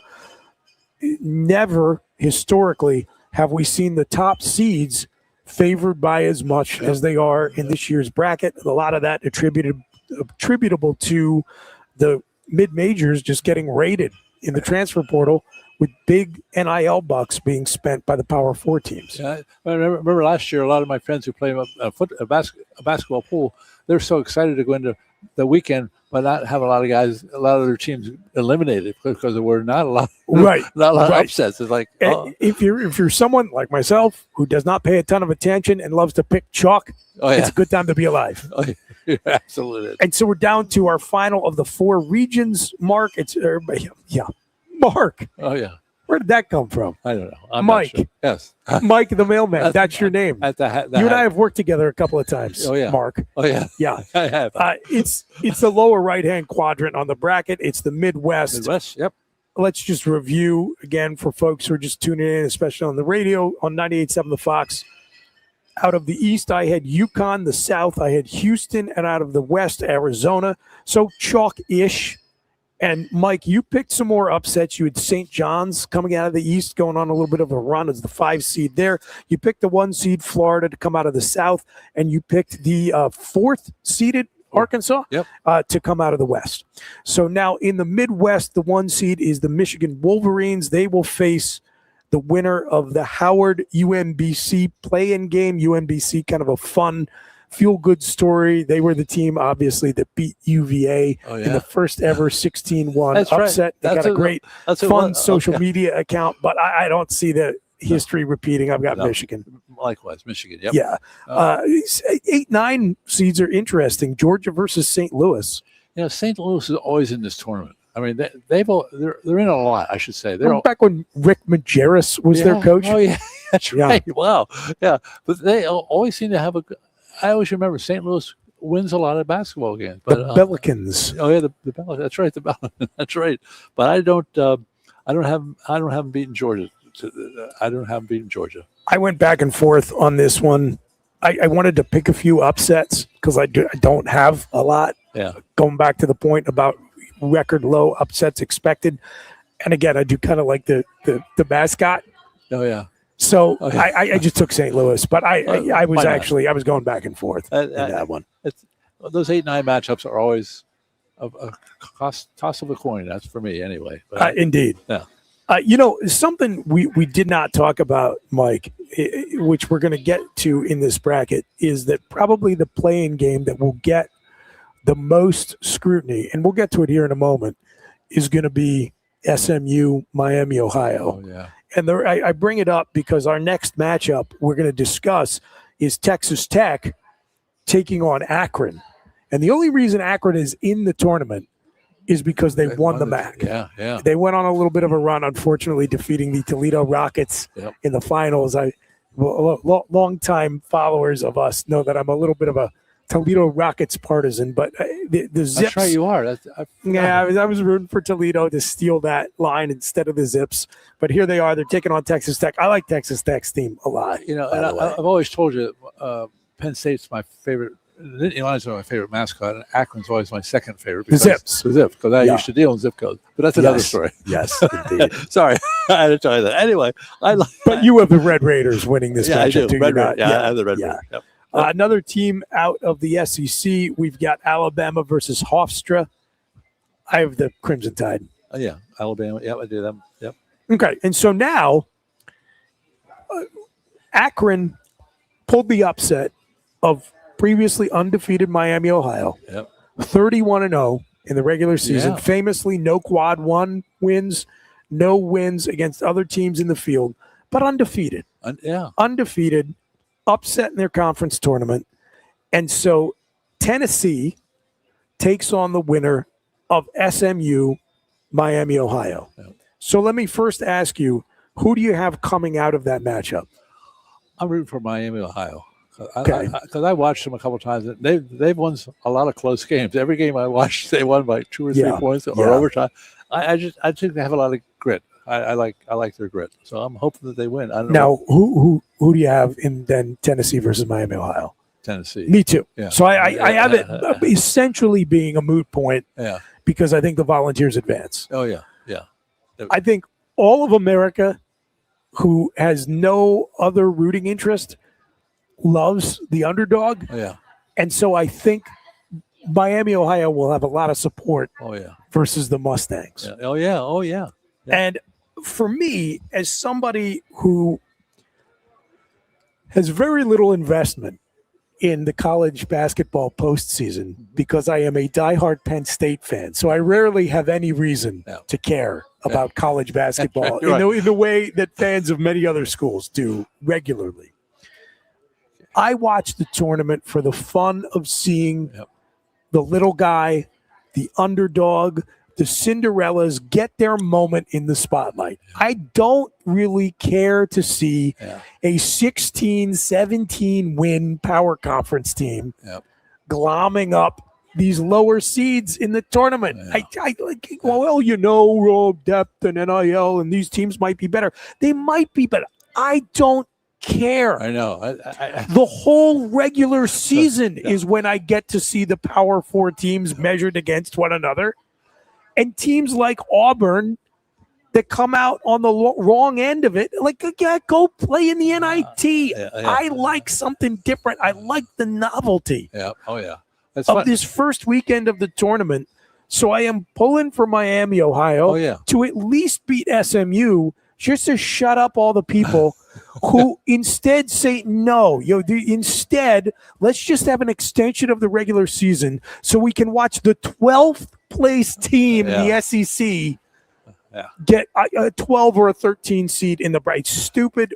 That said, I think SMU is going to win. Okay. And I think Tennessee is going to beat whoever comes out of that game. It's funny to talk about the passion. I mean, several games this weekend. I mean, 4 games that I watched, I saw more sign of the crosses from a lot of different fans. I mean, they were like, wow. Please. It's like a life or death thing. To me, yes. I'm like you. It's just a game. Let's have some fun. Let's have some fun. Yeah. I think fun. Miami, Ohio's fun. Auburn, 12th place in the SEC. That's not fun. No. You want to go to the tournament, win regular season games, beat the other teams in your conference. That's right. I agree. I'm with you. Enjoy the NIT. Yeah, that's right. NIT, you get to play 3 or 4 games. Absolutely. NIT is fun. As a Penn State basketball fan, I know more about watching my team in the NIT than the actual tournament. 3 home games is great. I 100%. I love it. I was just telling my daughter the other day that because she goes to school with one of Taylor Battle's kids. Okay. And, Taylor Battle's a coach on the team now. And I said, Taylor Battle, when he was playing for Penn State, hit the greatest buzzer beater shot I've ever seen happen live. I've seen a bunch of great ones on television that were better, but versus George Mason in the Bryce Jordan Center in the NIT, Taylor Battle won a game on a buzzer beater that I have never seen a better shot live. I win a game. remember. Yep. I used to go. I love going to those games. It was always good stuff. Good stuff. You're right. Okay. So moving back along here in the Midwest region, we both have Tennessee advancing over whoever wins the SMU Miami Ohio play-in game. Yep. Certainly that'll be the one that gets the most attention. Virginia versus Wright State. I have UVA advancing. I do too, but I heard some good things about Wright State. Yeah, same. I was like, wow, maybe and Virginia.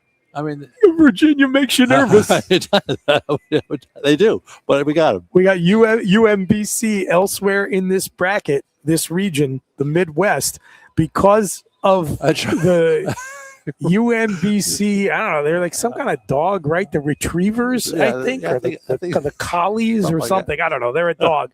Anyway, because of UMBC, people are always going to be a little nervous. Oh yeah. Picking the Cavs to advance, but I do have UVA moving on out of the first round. Yep. Kentucky versus Santa Clara.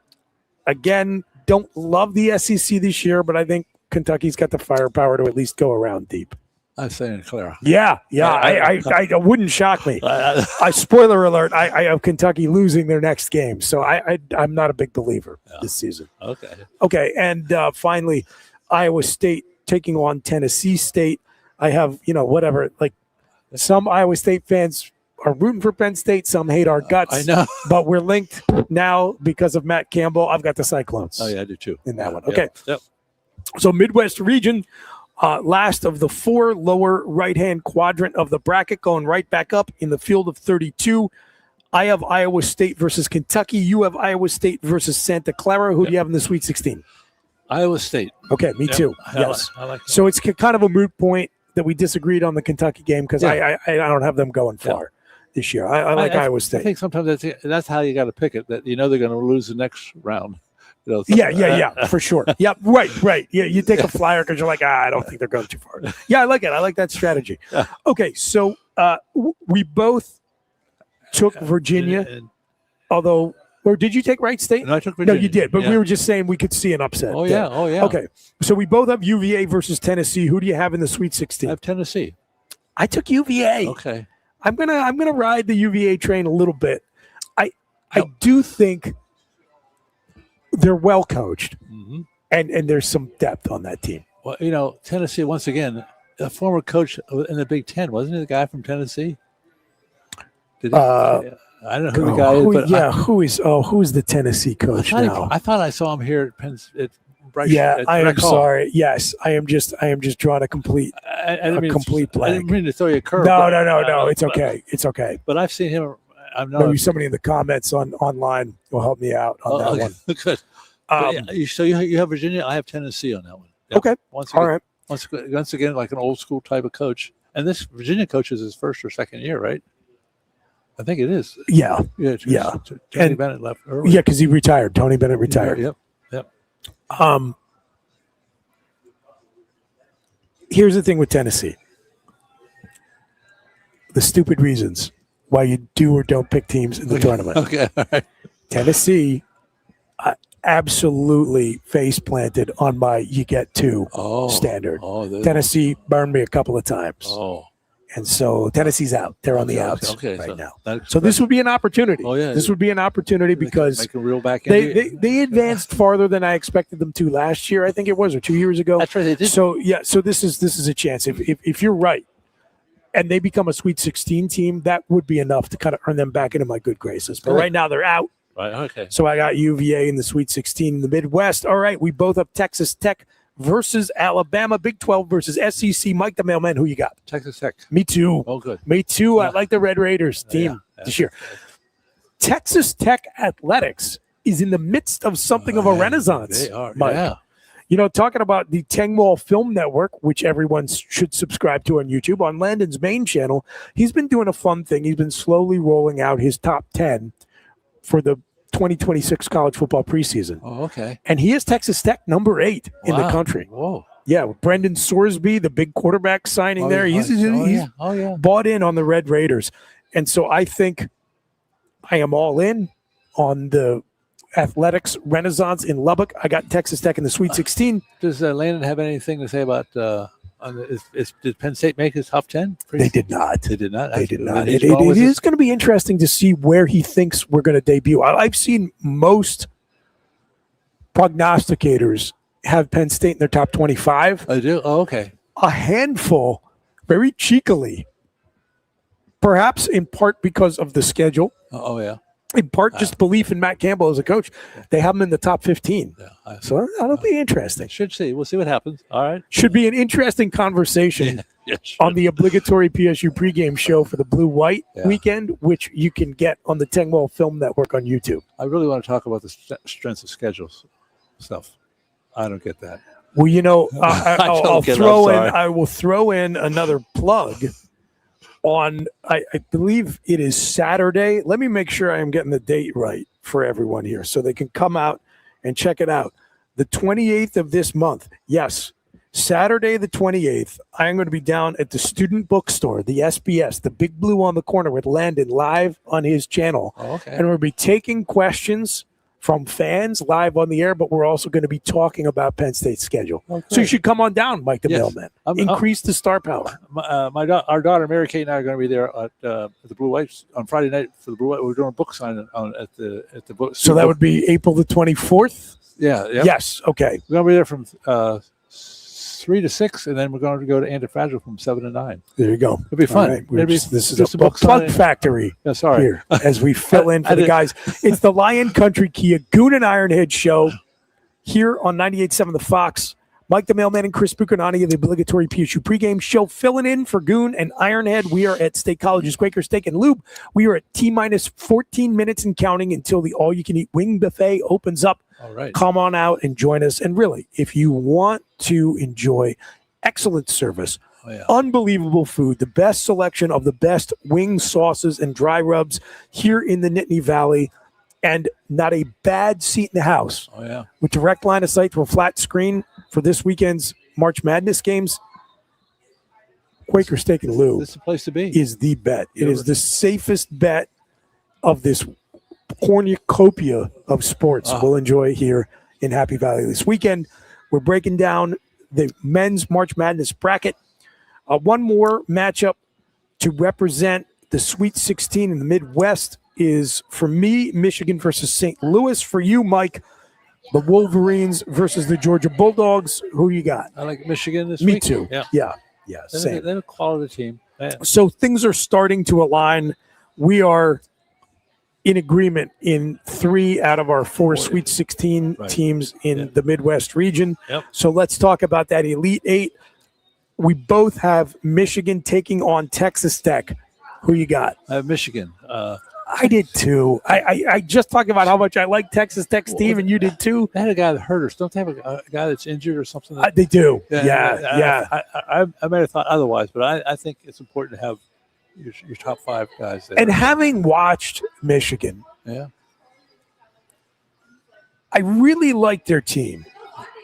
The only thing, Mike, that gives me pause, do you know what it is? No. What is Penn State got within 2 points of beating Michigan. Yeah. That is concerning. But then Penn State was an underdog, 18 at Michigan, and they lost by got 30. Tattooed. Absolutely obliterated. I'm sure the coach reminded about the 2-point victory. Yeah, Michigan's got a very good team. I've got them in the Elite 8 in the Midwest, despite my affection for Texas Tech. Oh, yeah. Okay, so we're in agreement there. I mean, the way you were talking up Texas Tech, I thought you were maybe going to pick them. I almost did. Yeah, I did too. I went back and forth on it, but I think Michigan's just a better team. Yeah. Okay, so this is where we're different in the Sweet 16. I have Virginia versus Iowa State. You have Tennessee versus the Cyclones. Who you got? The Cyclones. Yeah, me too. Iowa Okay, State, so we actually end up at the same spot with Michigan versus Iowa State in the Elite 8. Yep. So let's just – I'm going to talk about my Elite 8. I want to go over yours. I don't think we're going to see a ton of upsets in the early rounds. You're right. I agree. I do think we are going to see blockbuster games in the Sweet 16 and the Elite 8. Yeah. I'm actually, for maybe one of the first times, more excited for the second weekend than the first, because I just have low expectations, unfortunately. Because what makes the first weekend fun is those George Masons and UMBCs, those kind of the VCUs under Shaka Smart, that you Bryce Drew and Kevin Pittsnoggle days. And everyone, I'm dating myself. And everyone's rooting for the underdogs. They really are. It's Cheer like just, crazy. I think it's just going to be rough going and tough sledding for the underdogs in this transfer portal era. Yeah. But my Elite Eight is in the East. I have Duke versus UConn. In the South, national championship rematch from last year of Florida versus Houston. In the West, Arizona versus Purdue. And in the Midwest, Michigan versus Iowa State. If that's what we get for the Elite Eight, that's 4 can't-miss games. And yours sounds pretty good, too. So who you got? Let's start in the East. East, I have St. John's and UConn. So all Big East there? Yeah, and Florida and Houston. Yep. That's a good game, too. Wow. Oh, God, that'd be a great lot one. of good games. Then I have Arkansas and Gonzaga. Two, probably not. That's the one where you and I are very different. But I like yours. Yours is fun. And then we're in alignment. We both have Michigan versus Iowa State. Yep. Okay, so this is our last region to pick a Final Four team. Out of the Midwest, who do you have? Out of the Midwest, Michigan. Okay, I went back and forth. And in fact, I was filling out, this was the one region I hadn't finished up. I was filling it out during the first commercial break, and Brenton, the manager here at Quaker Steak and Lube, came by and just was talking up Iowa State. I know. He was talking up that connection. And I was like, you know what? You know what I stupidly do every single year? I let some final thought in a passing conversation influence how I fill out my bracket. And I did it once again. So I took the Cyclones. Also, they're not a bad team. I mean, I have a feeling like Michigan is going to fall short somewhere. Okay. And so I thought, going in, believing in Michigan's ability to win multiple games and also fall short of expectations, this to me sounded just about perfect. They tear through the tournament to the Elite Eight, they did, and then they blow it. Yeah. So, and Iowa State is the kind of team that could take advantage of them. So I've got the Cyclones. So now let's wrap it up. Got a couple minutes left here on the Lion Country Kia Goon and Ironhead show. The all-you-can-eat wing buffet is about to open up here at Quaker Steak and Lube. Let's talk about our Final Four. I've got UConn versus Houston on the left side of the bracket, and I have the Cougars in the title game. Mike, you've got St. John's versus Florida. Who do you have coming out of that one? I have the Gators. I have Florida. Yeah. Florida Gators, yep. Florida is a team I could very easily see making the finals. Yeah, I saw them play in that when they lost to Vanderbilt. And they didn't shoot well. The shots were there, but they weren't sinking the shots. And I think that, I mean, coaches, everyone makes adjustments, and I think sometimes teams have a bad shooting night, and that was it.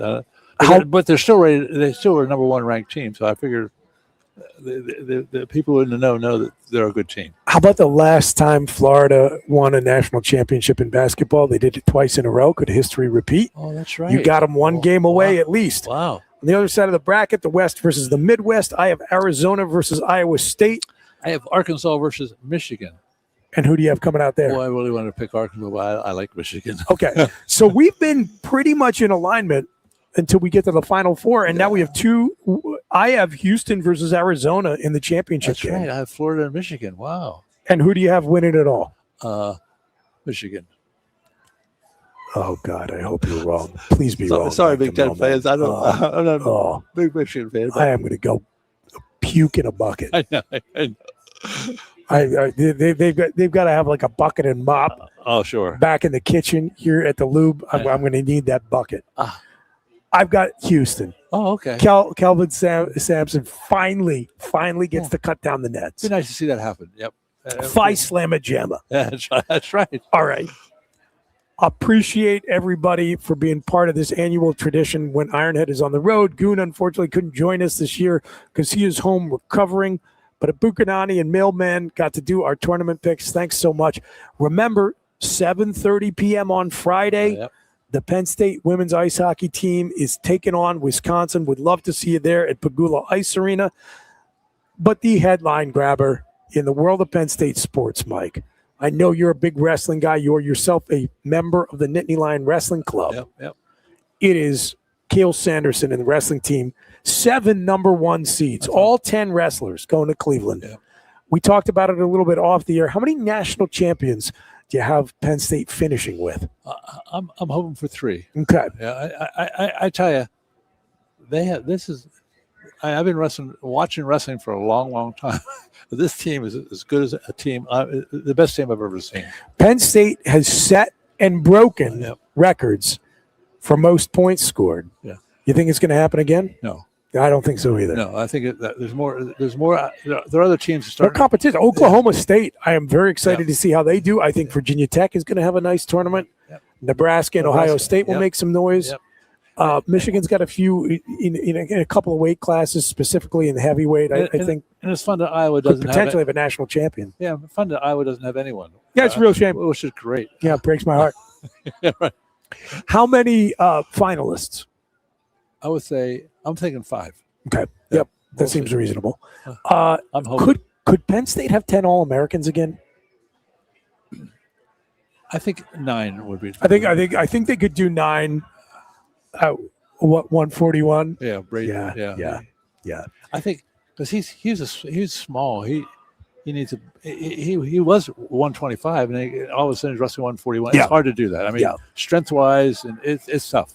I root for him all the time because I know he's had such a disadvantage of being that light. Yeah, but it's tough. I think Penn State brings home another team title.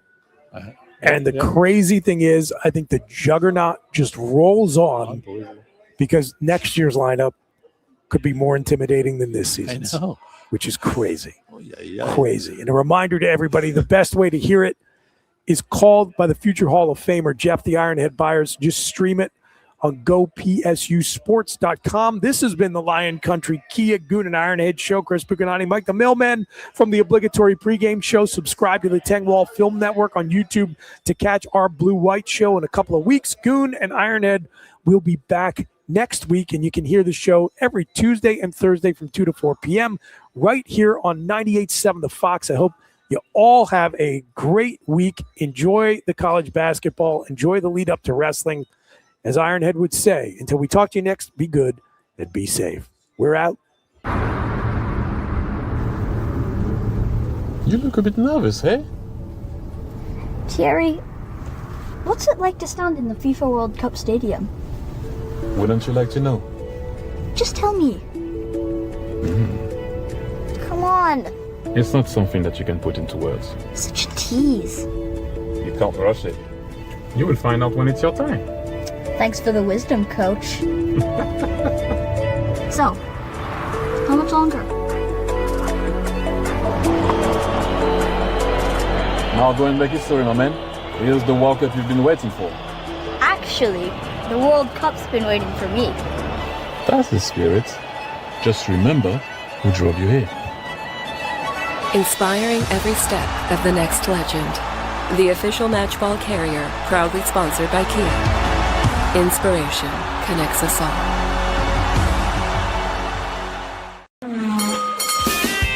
If you love wings, if you love rings, and all kinds of other tempting things, great times, great food, get to Quaker Steak Lube. Get our Best Wings USA signature sauces, mouth-watering appetizers, or any of our delicious award-winning lube favorites. Great times, great food, get to Quaker Steak Lube. I'm the Modelo Recruiter, and I'm looking for fans with good hands and great speed. The ones who stay focused and never miss a play.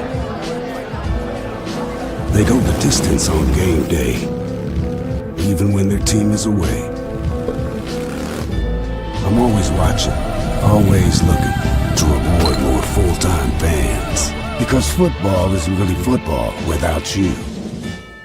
Lusk & Associates Sotheby's International Realty proudly presents the introduction of our new State College office at 314 South Borough Street in State College. At Sotheby's International Realty, we advertise locally, nationally, and internationally, bringing the best of advertising and promotion to each and every one of our properties, big or small. Call now. A lot has changed about State College. One thing that hasn't is W.C. Clark's Coffee Roasters on 234 East Calder Way. 30 different varieties of specialty coffee beans sourced from over 25 countries and roasted with love each morning in Happy Valley for over 45 years. They'll ship their fresh roasted coffee from their doorstep to yours. Order online at statecollegecoffee.com. That's statecollegecoffee.com. Hi, welcome to Timberland Federal Credit Union, a financial cooperative for its members, tracing all the way back to 1973. Experience Timberland Federal Credit Union, where you're greeted with a smile and financial solutions are tailored to your unique life journey. Here, we're not just financial professionals, we're your neighbors. People invested in your financial needs, literacy, and empowerment. Your dreams matter to us, whether they're about buying a home, growing a nest egg, or embarking on new adventures. TFCU draws from the past and invests in the future, offering modern tools like online banking to give you the freedom to manage your money practically anytime. Additionally, we're passionate about giving back both time and resources because enhancing our community is at the core of why we're here. Visit TFCU in person or online to learn more about our services and apply for a membership today. WFXX. Once again, the Fox, your sports